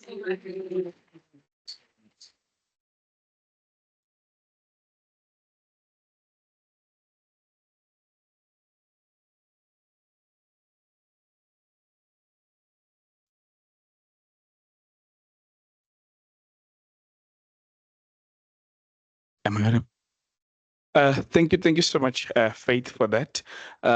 Yeah, she shared a lot of insight. In the words of famous Zulu, what you call it, Gen Z, ati api amangami, Ntain.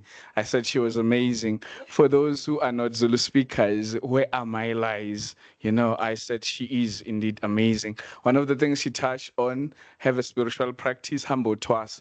So, yeah, if you don't know how to Twasa is consulting the adult, the underground gang, right? Yes, yes. And also, while we are touching on ChatGPT, I feel like I need to share something. You can't really assume that you will ChatGPT your APC through. So a ChatGPT, you can't say that because you will prompt ChatGPT probably with 1 or 2 questions, and then you can't say then you have an industry research. You can't. You really can't. An 8-hour work day, and you're saying, "Oh, I'm gonna ChatGPT my way through." It can't work like that. And also, ChatGPT is not accurate at times, so you need to verify the information before you put it on your document. So an example, I currently work in a technical audit support, so we write technical consults and so forth. So one of my colleagues ChatGPT the way through, but then we are working with experts, and one of the experts is an attorney, and then he said, "No, this is incorrect," and so forth. So and then he said to me, "Hey, Temba, actually, I got this from ChatGPT." So we had to go back now and revise that particular subject and go back into the legislation because apparently it was inaccurate. So before you put everything from ChatGPT in your file, have a way that you have verified it. Maybe you can also use the likes of Microsoft Copilot because it has references and so forth, right? So that you make sure that everything you're going to say it's verifiable. And also ChatGPT, what it lacks is context. So it will provide you with information, but it won't bring you the context of which it is pronouncing such an information. So it's very important for you to go back behind the scene and find why maybe there was an increase of this and what it meant and all of those particular things. So that is very important. In Faith's words, she said a lot of them. So have a support structure. If you don't, maybe think about getting married before the pre-release. Yes, our journeys are different. Yours is also different. So have faith and also trust the process, right? Work on your mindset. That is something that she also said. Think positive, have positive affirmations. Reflect is very important. Go back, and when you reflect, you're not just like, "Oh, did I get this mark? Why not?" You ask yourself, what went wrong? What was triggered? What did I miss? Why did I miss it? And then you go and you answer and unpack all of those questions, right?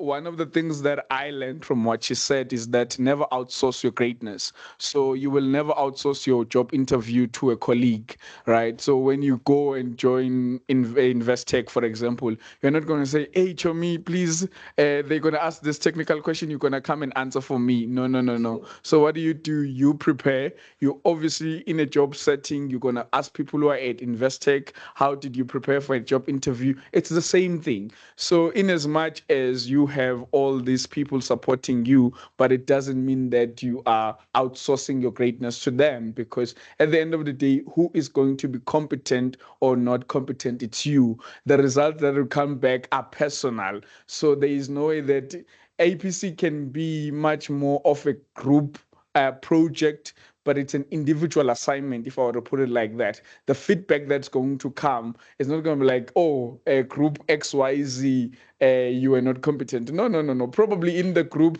you are with, somebody is going to survive the chop and then they succeed. And then what are you going to say? Ah, no, they were unfair. No, no, no, no, no. Make sure that you, in as much you, I don't believe in the divide and conquer, but try to make sure that in as much you can have a divide and conquer, but you've also done the preparation. Maybe in the divide and conquer, you can say, okay, look at text, and then somebody will come and present on text on that day on the trigger of text, but you've also done the work. So they are leading because maybe they are much more better than you, but you've done the work, and then it shows you the insight to be able to ask the right questions, right? So write what is relevant, and that is what APC is about.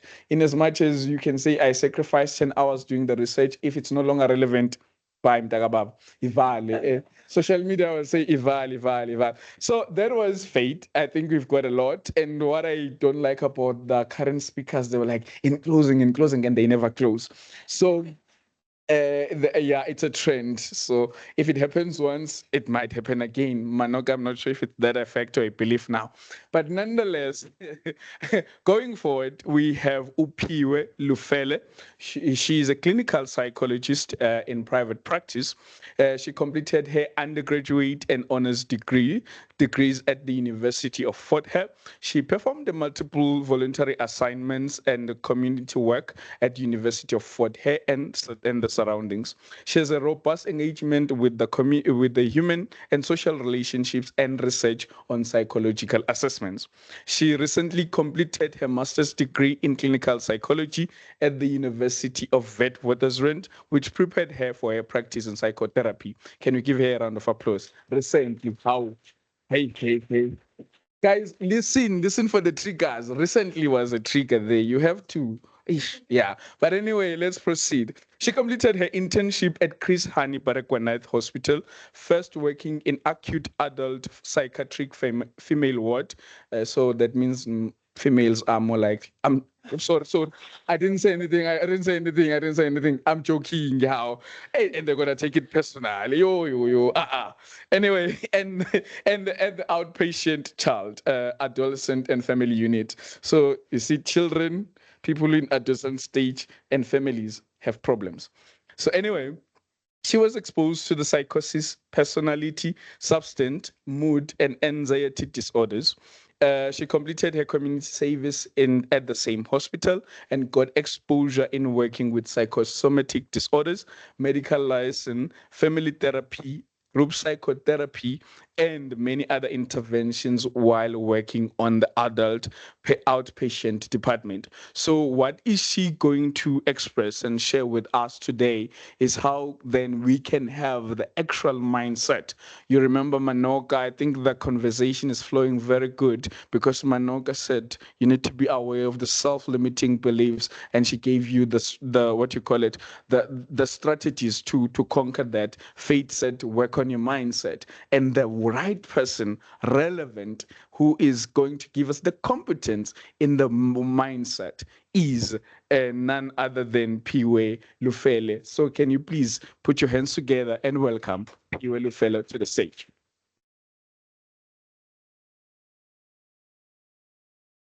We are the people, eh? So,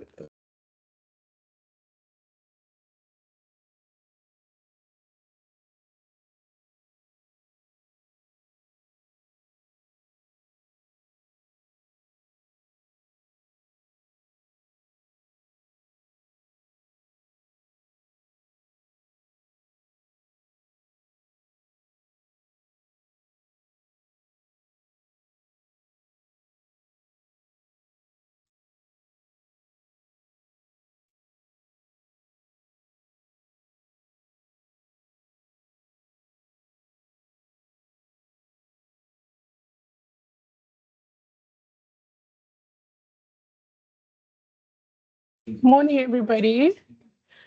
I hope I'm loud enough. Please let me know if I'm not. Can everybody hear me? Cool. All right. I likely will be one of the only people today that are not going to motivate you. And that's because that is not my job, right? So my work is not in motivating people.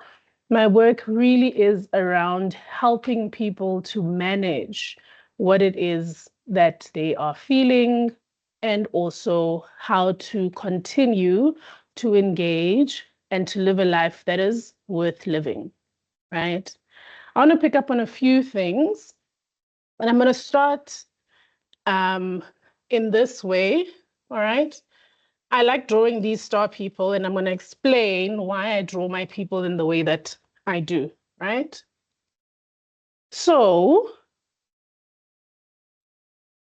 when earlier on, somebody spoke about triggers, manokone, isn't it? Cool. Somebody spoke about triggers. Now, everything that we do, right, on the outside is a representation of what's happening on the inside, right? Everything that we do flows from the inside. Okay. So when we talk about triggers, we talk about what it is that happens either in the environment or internally that sets off an alarm bell inside your mind, right? So some people call it a trigger, I'll call it an event. Okay. Our internal experiences are always triggered by something that happens. Okay. Now, the thing that happens doesn't always have to be something external. I know that I've represented it in that way here, but it's not always external, right?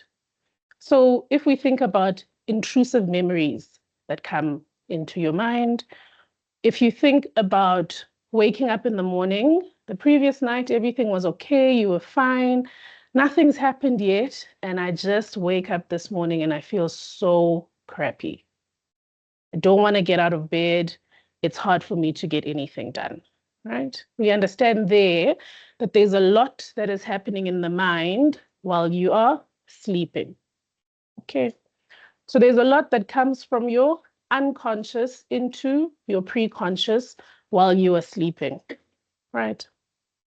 Now, what happens is that when something happens, a trigger, what happens in your brain is that your amygdala stores your experiences, right? And the experiences that are stored in your amygdala will be the thing that sends a trigger or a, red flag to your hypothalamus, right? So your hypothalamus is your control center, and that center decides what are we going to do? Are we going to fight? Are we going to flight? Are we going to freeze? Okay.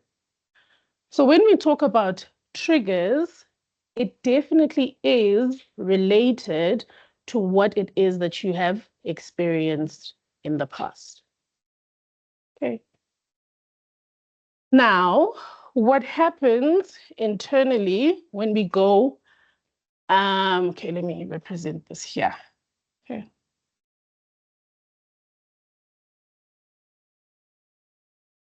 What happens is when something happens, right, there is an internal experience of the thing that happens. Now, we can experience something within a window that we can tolerate the thing that we are experiencing, right? So that's not to say we're never going to be sad, we're never going to be happy, we're never going to be angry, we're never going to be annoyed, right? However, it is to say that we can tolerate the internal experience of the thing that has happened, right? When we experience something, outside of that window of tolerance, then we become either hyper-aroused or hypo-aroused, right? In hyperarousal, that is where your hypothalamus says we need to either fight or we are going to flight, right? In hypoarousal, that's where your hypothalamus says we have to freeze. In hyperarousal, your sympathetic nervous system is triggered, right? And usually there will be two ways that we can respond, right? Let me start here.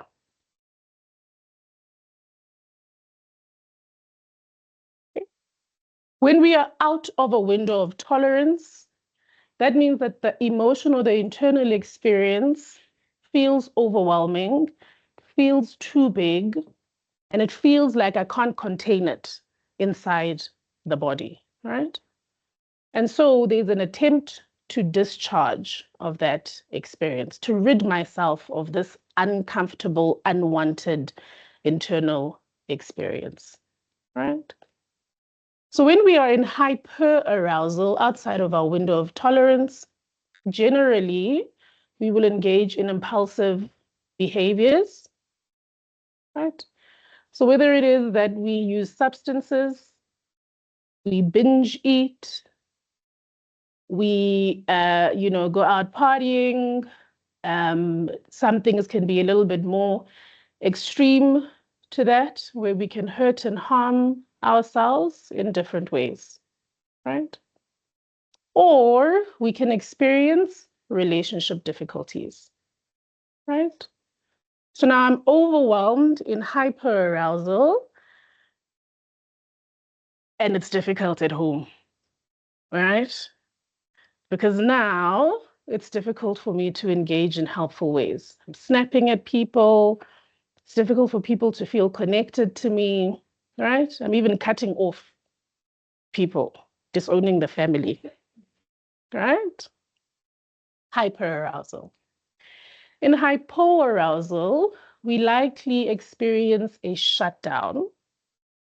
That's where we will withdraw, we will isolate ourselves, we will cut off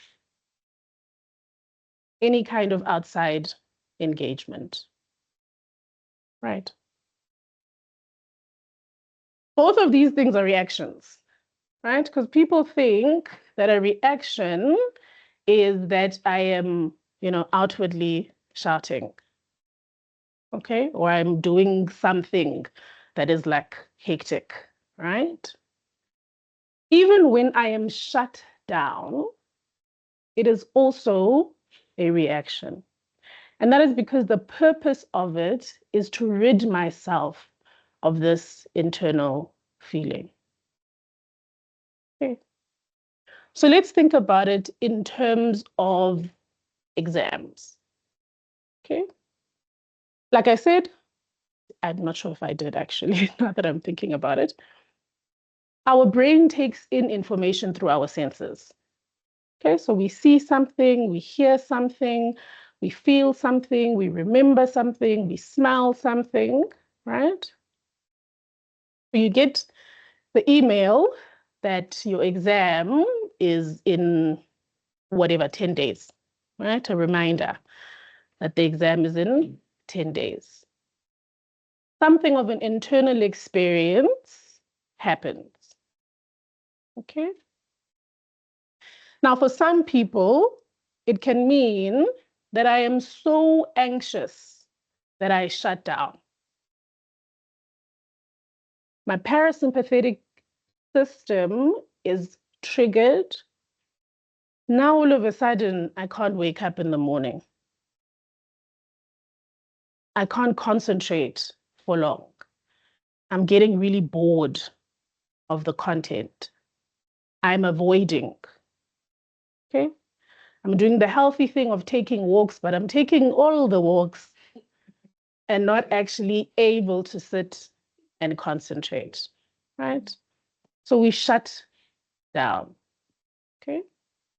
Or I can be so anxious that I'm hyper-aroused.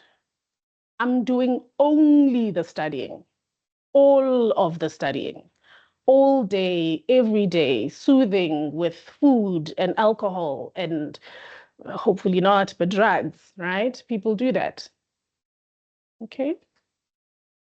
I am shutting people out. It feels like all I can do is study, right? Then part of what can happen is that I can crash, is that I can get into the exam and I've done so much, right, in a hyper-aroused state that it's difficult for me to be able to see the question, understand what it is, and respond appropriately to the question, right? We end up overthinking stuff. We end up over engaging in stuff. I know that I know this stuff, but I'm not sure where it goes here, right?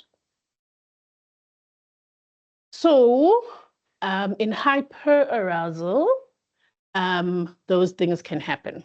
Okay, cool. When we react to things, it's when the internal experience, right? So on the inside of our body would be where our emotions sit. And then in our minds is where our thoughts sit, right? How do we know that something is a thought or an emotion? An emotion is a physical sensation. It's something that happens inside of our body, right? Emotions sit on our chest, in our stomach, on our necks, in our arms, bottom of our feet, right? That's how we know that that is an emotion. A thought is a judgment or an evaluation of something, right? Whether it's a judgment and an evaluation of the emotion or the trigger itself. Okay. So what can happen is that it can be hard to distinguish between the two, the emotions and the thoughts, right? And it can also be very hard to make space for both, right? So we can find ourselves where what is in the driver's seat is emotions. Okay. So we get into an exam, we get a question that we maybe don't understand, maybe that we didn't cover in much depth, right? And then your emotional mind takes the driver's seat. It's hard to calm down. It's hard to regulate the emotion. We go into overdrive. We are unable to kind of stick to our time management that we've kind of set out for ourselves. Okay. It can also happen that we can be in our rational minds, right? So our rational mind, that is where we struggle to make space for our internal experiences. That's where we use thought and logic to make sense of things, which sounds great, especially for accountants. And also, when we don't make space for our emotions, our bodies take the strain, right? So I'm going to make an example. You had shared that you often found that you had headaches during exams. You would get ill, right? When we don't make space for our emotions and we overly rely on logic, that is likely what happens. Okay. So when we don't make space for our emotions, our bodies will force the space. Okay. So we'll find that we have headaches, we have pains in our bodies, right?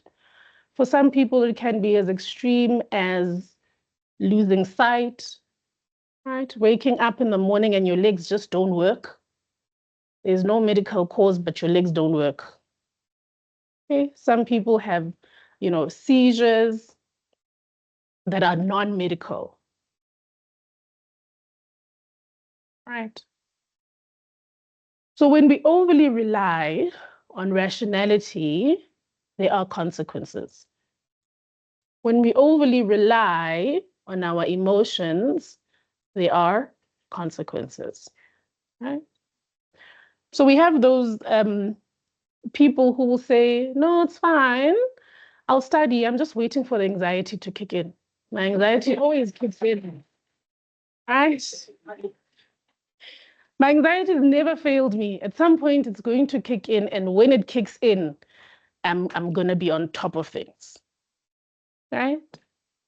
We can't rely on that. Okay, it's just not sustainable. And also, it doesn't work, right? So I want to say right at the beginning is that I always approach, every talk or sitting with a patient, knowing that we are all doing the best that we can.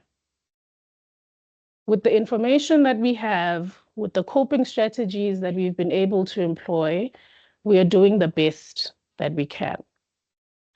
And also, we can engage differently, not better or worse or good or bad, just differently. Okay. Cool. I want to also help us think about what distress is and also what keeps us in distress. Okay. So when we are in distress, that is to say that we are outside of our window of tolerance, right? There's an internal experience that feels overwhelming, almost bubbling up, right? When you're so anxious that it feels like I need to vomit or something, like I need to get something out, right? It's overwhelming in the body, okay? Distress is pain. It gives us insight that there is something of a pain that is there. When we don't engage in what that pain is, it then leads us to suffering, right? Which is an even worse place to be. Okay. So what keeps us in distress is when a trigger happens, right? Something happens, changes, or creates an internal experience. And then we have an urge to do something about it, right? To discharge or rid ourselves of this internal experience that we don't like. Okay. When we act on an urge to discharge our emotions, then we are met with the consequences of that action, which then creates another unwanted internal experience, which we will again want to discharge in a different way. Okay. So let's think about an exam where you are anxious and the urge is to close the laptop and actually, I'm not going to write this exam. There's doctors out there, I can get a sick note, I can do this next year. Right? Then we're met with the consequence of being a year behind. I don't know how it works for you guys. I'm not sure if it's a year, 6 months, or whatever it is. A year, right? So now you are a year behind.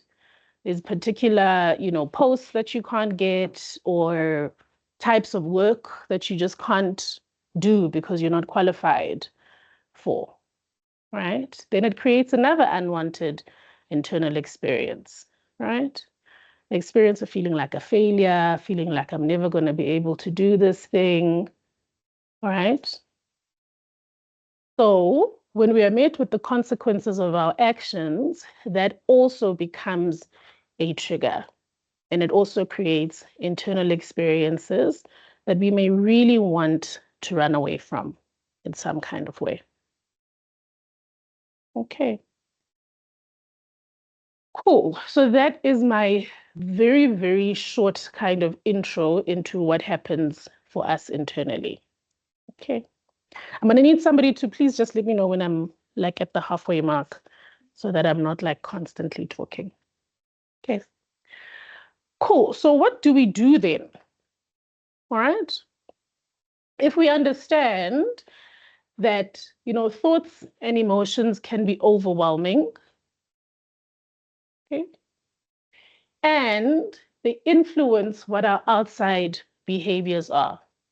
That everything that we do on the outside flows from an internal experience. How do we handle that? What do we do practically? Okay, so today we're going to talk about two things, maybe three if we've got enough time. The first is mindfulness, and the second is distress tolerance. Okay. I've got some packs over there. I was hoping people would have them with them already. Because there's notes in there for you.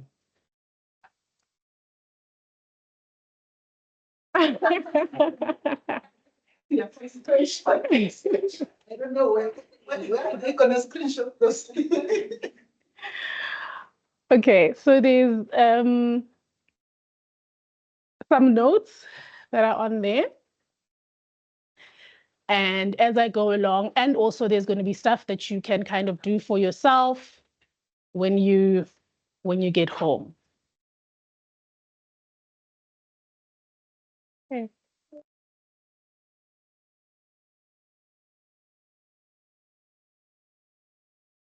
All right. So the first thing that we want to do is that we never want to deny an internal experience.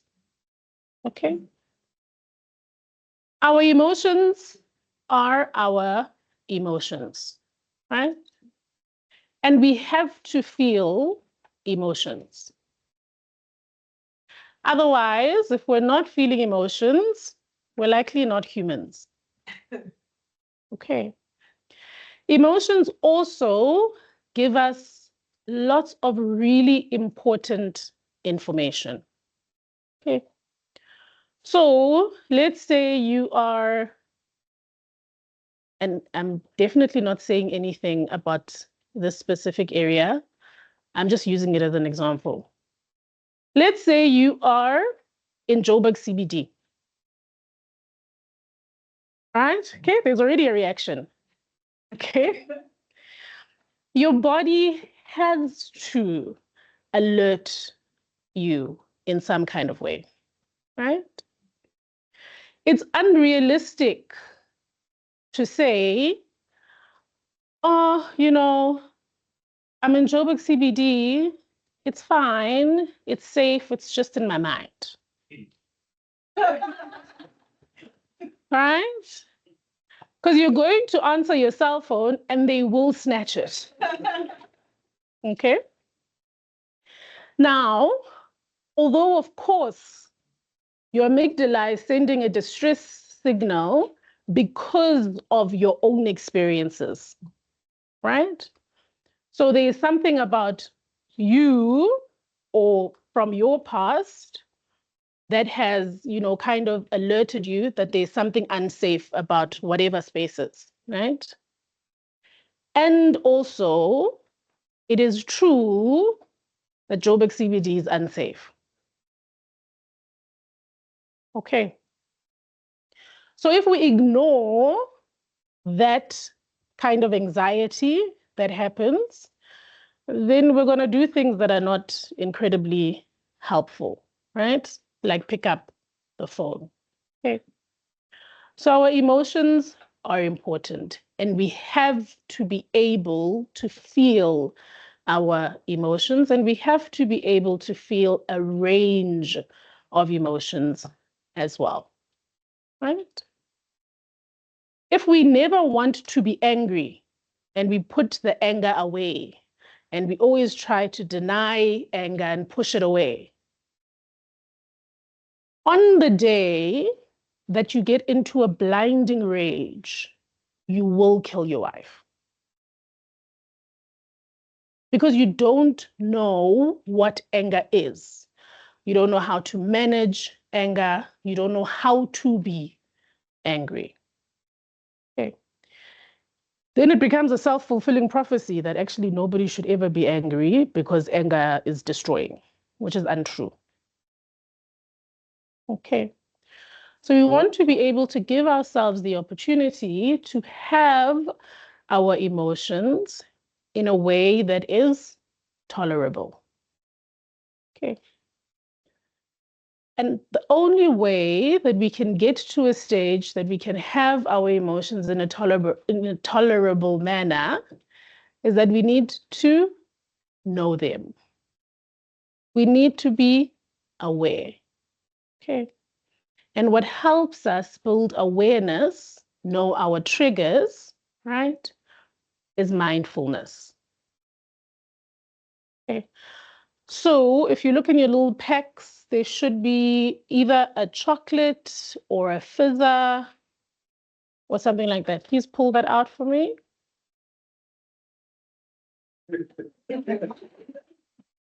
Sorry? Yes. It should be a chocolate or a fizzer. Something like that. Yes. Cool. All right. So, because we take in information through our senses, we also use our senses to be able to increase our awareness and also to be able to manage our emotions. Okay, don't eat the chocolate yet.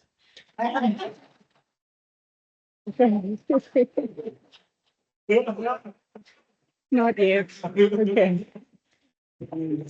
Cool.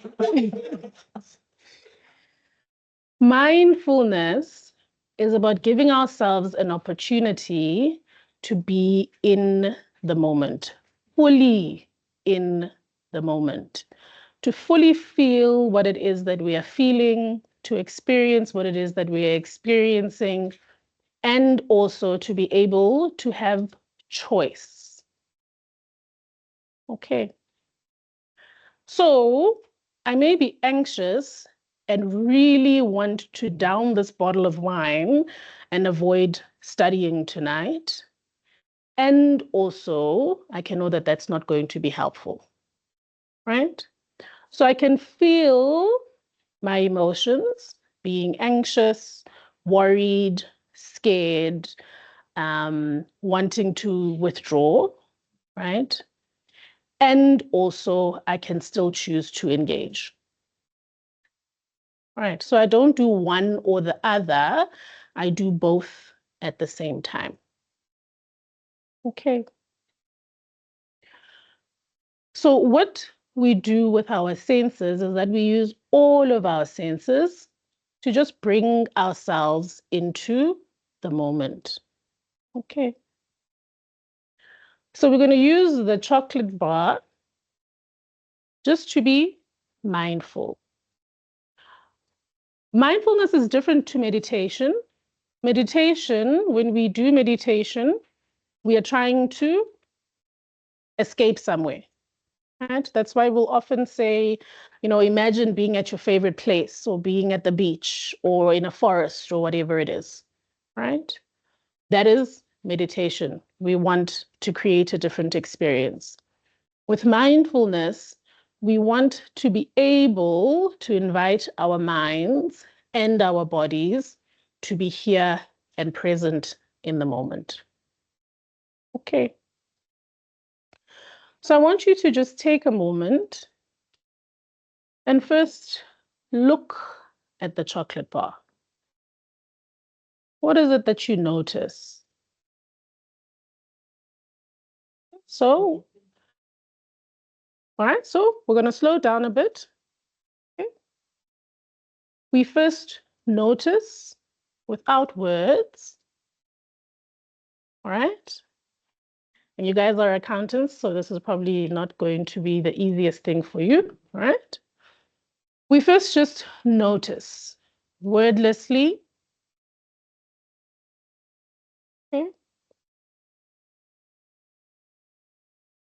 You're just noticing what you notice, what's there. Okay. We're not going on a hunt. Okay. We're not trying to solve something, right? We're not going to be tested on anything. We're just noticing what is there. What can you see? What can you hear? May I use any object? So if I don't have a bar one. Wordlessly. Okay, yeah, sure, you can. On the line. Okay. Oh, I forgot about the people that are online. Okay. Sorry, that's why I keep putting up Okay. my hands. All right. Okay, cool. Anybody who is online, I want you to just look at the room. Okay, so the room that you are in currently, you're just going to use your senses to observe what it is that you see wordlessly in the room, what it is that you can hear in the room, what you can smell in the room, what you can feel in terms of touch, and what it is that you can taste in your mouth. Okay. If there's no smell in the room, then that's fine. Okay, so we're not going on a treasure hunt of there should be something here, I should be, right? We're just noticing what is there. Okay, so also in the room, just look at the wrapper. What do you notice? What are you hearing in the room? What do you hear as you open the wrapper? What can you smell? You bring the wrapper closer to your nose. What are some of the smells that you notice? What's the texture? What can you feel with your hands? And we're going to open the wrapper and we're going to taste. So what is in your mouth? What can you taste?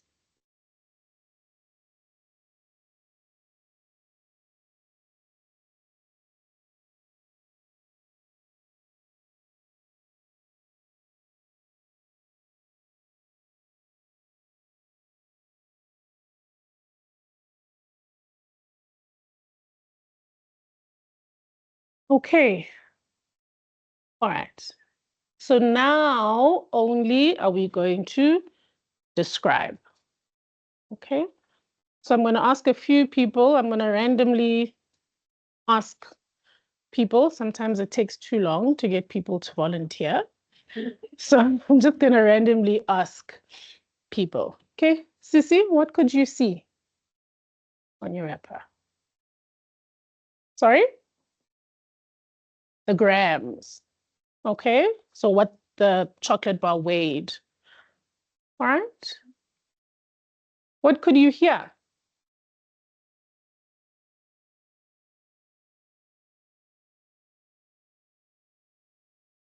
Okay. What did it sound like? Okay. All right. Okay. What could you smell? Huh. It smell something sweet. Okay. Huh?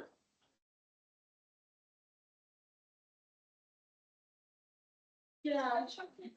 Okay, so I want everybody to wait. All right, everybody calm down. Okay. Remember? Okay, so we are inviting ourselves to just be in the moment. Okay, right? So there was a chocolatey sweet smell, right? What could you feel in terms of touch? You, Puti.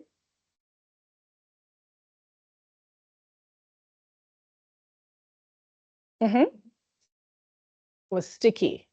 Okay, all right. And what was the taste like, Sissy? Sweet. Okay, all right. When we are trying to be mindful, one of the first things that you'll notice is that your mind will wander. Okay, so just like the gentleman back there, right? Is there a taste? What's it? No, it wasn't taste, it was smell, no? Is there a taste? What's it supposed to taste like? What's it supposed to smell like, right?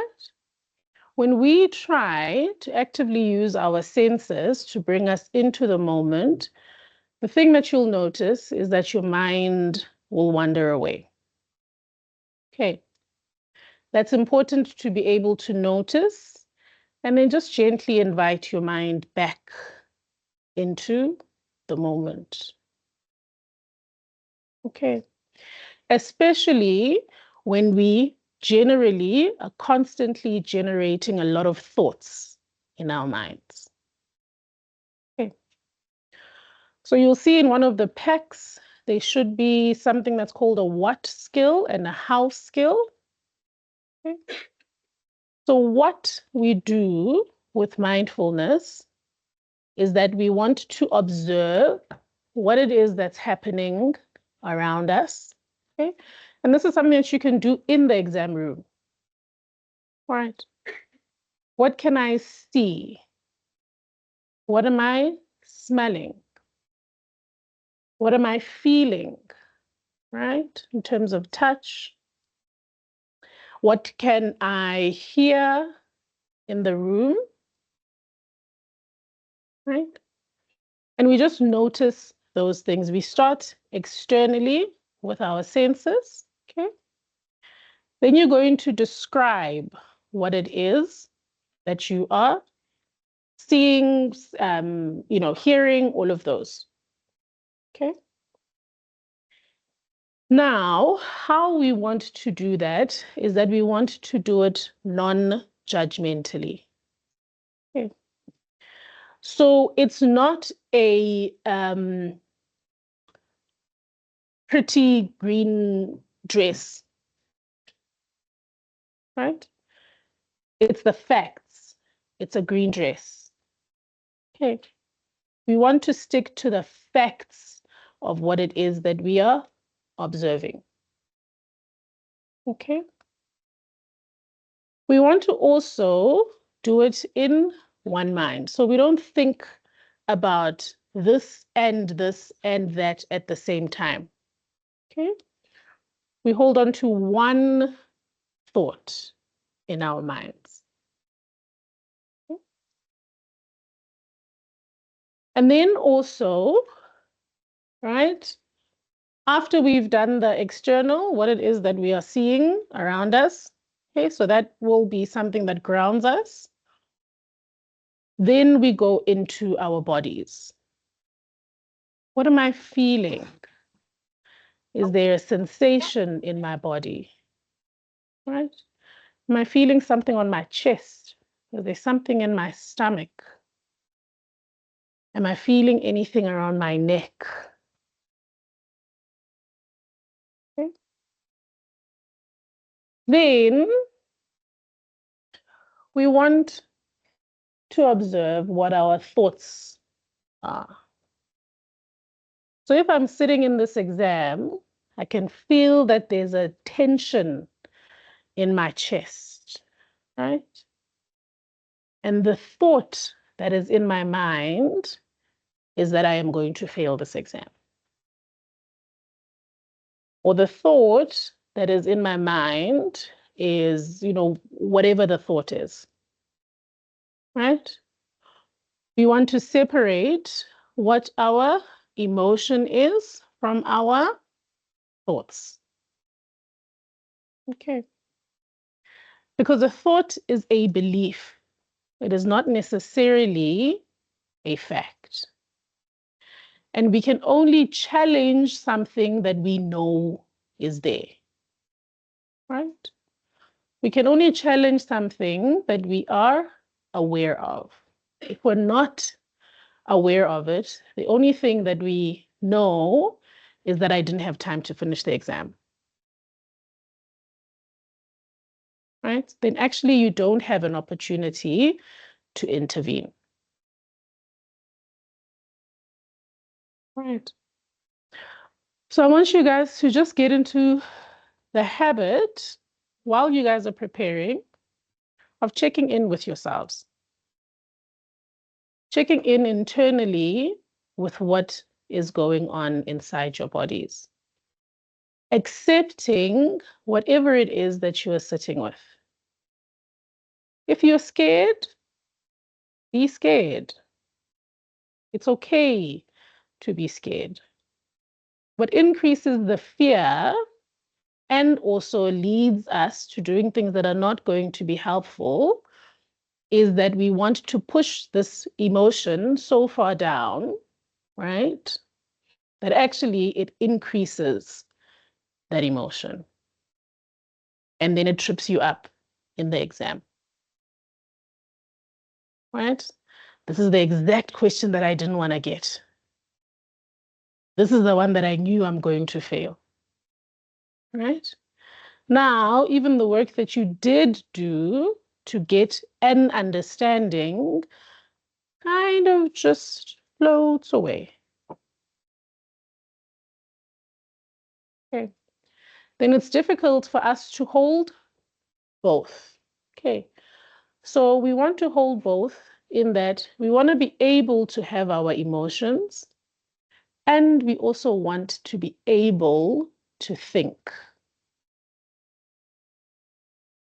So we want to be able to engage from a wise mind. So rather than just rationality or just emotion, we want to be able to get to a place where we can have both. Where we can accept that this exam means a lot and I am scared, and also we can prepare and be prepared in the room as well. And be able to access the information that we do have. All right. So that is what we want to try and get to. Okay, I've been told I've got far less time than what I initially thought. But you guys do have notes there, and I hope that it's going to be helpful, right? The other thing that I just want us to quickly speak about is how do we then turn down the volume, right? So when the anxiety is loud, okay, or when the shutdownness is so loud, right? So lots of people will be like, no, I'm fine. Actually, I don't struggle with emotions, right? But actually, feeling nothing is an emotion. Feeling numb is an overwhelming emotion. Feeling vacuous is an overwhelming emotion. And that's what leads us to withdrawal and isolation. Okay? That's the boredom. That's the I can't concentrate. That's the I've been studying all day and there's nothing in my memory. Okay. So those emotions are also emotions. Okay. All right. Now, Kari, can I get the ice, please? Okay, thank you. Now, because we take in information through our senses, right, we need to be able to trick our brains into quickly kind of managing that nervous system. So whether it is that we're upregulating from a parasympathetic nervous system, or we're down regulating from our sympathetic nervous system, right? You'll notice, especially with anxiety, is that you'll feel hot. Like you can feel it in your ears. It's warm, like everything just feels too much, right? So we want to change our body temperature. Okay. Now, how we can change our body temperature, if we are up-regulating, so let's say it's difficult to get out of bed, it's difficult to feel motivated, it's difficult to kind of engage, right? What we can do is that you go into a warm shower, and then in the middle of the shower, you switch the shower quickly to cold. Okay? Because your body has been warm and you switch the shower to cold, it will upregulate you. Okay. You don't do it for long. Okay. So cold showers are not a thing. That's self-harm. Don't do that. Okay. So it will upregulate you, right? Which means that your body is going to need to regulate itself back to a normal temperature. Okay. Which is what can help you with a little bit more energy and concentration, right? When we are down regulating from an anxious state, we're also going to use cold water, all right? If you don't have cold water, you can use ice, all right? Just to cool the body down. Your brain cannot do two things at the same time. Your brain can't panic and regulate at the same time. So it's going to have to choose to regulate your temperature in your body, because actually that's the function of it. Okay. So what we want to do is just dunk your face in cold water. Okay, cool. Making sure that what is submerged is just here under your eyes. So here where your cheekbones would be, that's the most sensitive part of your face. Okay, so if you feel like you're panicking, while you are studying, it feels like this is too much, right? You can do that, right? Another thing that we can do, okay, just a block of ice. Okay, so some people don't like submerging their faces. Just a block of ice. You put it on your palm. Okay, your palm gets cold. And then you put that on your face. I can't because I've got makeup. And you put that on just that area that I've mentioned, right? You can also on the back of your neck, right? Okay, so make sure that your hands are cold and you just put those on the back of your neck. Okay, that will help to regulate your body temperature, okay? And it will help to calm you down. Okay, right? What we can also do is quick intensive exercise, all right? Especially while we're studying, okay? Quickly get up and do some jumping jacks, squats, intensive stuff, ne? Not walking, that's not gonna help you, okay? All right, so you want to really get your blood kind of pumping, right? Because then your body has to down-regulate from there. Okay, so squats, lunges, jumping jacks. Those are usually really, really helpful. Okay. The next thing that you can do, and you can definitely do this in your exam, is that you need to regulate your breathing. Okay. So when we're panicked, you'll notice that it's hard for you to catch your breath, right? So what you want to do, and we're going to try it all together now quickly, right? If we're in a panicked state, right, we're going to breathe in for 5 counts, hold it in for 2 counts, and then breathe out for 7 counts.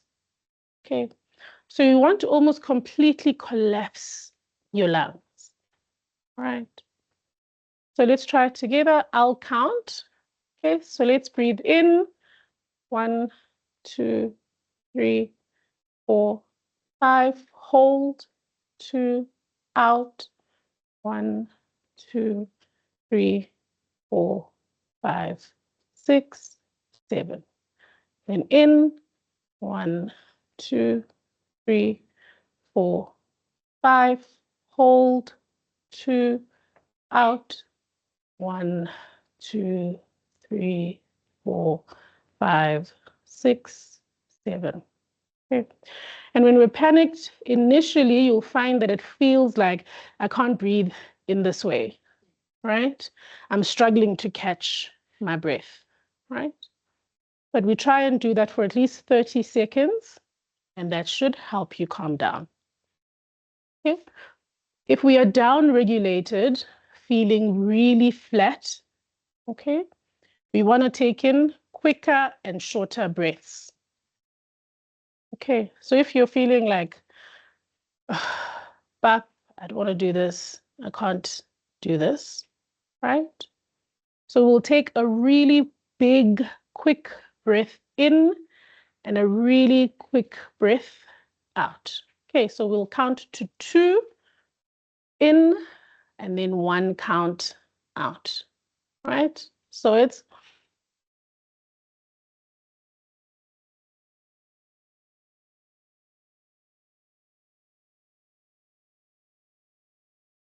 okay. So that helps to up-regulate. So we don't breathe in the same way when we are down-regulating as we do when we are up-regulating. Okay. All right. I had a lot more cool stuff for you guys, but my time is up. So thank you so much. If you guys have any questions, I'll still be here.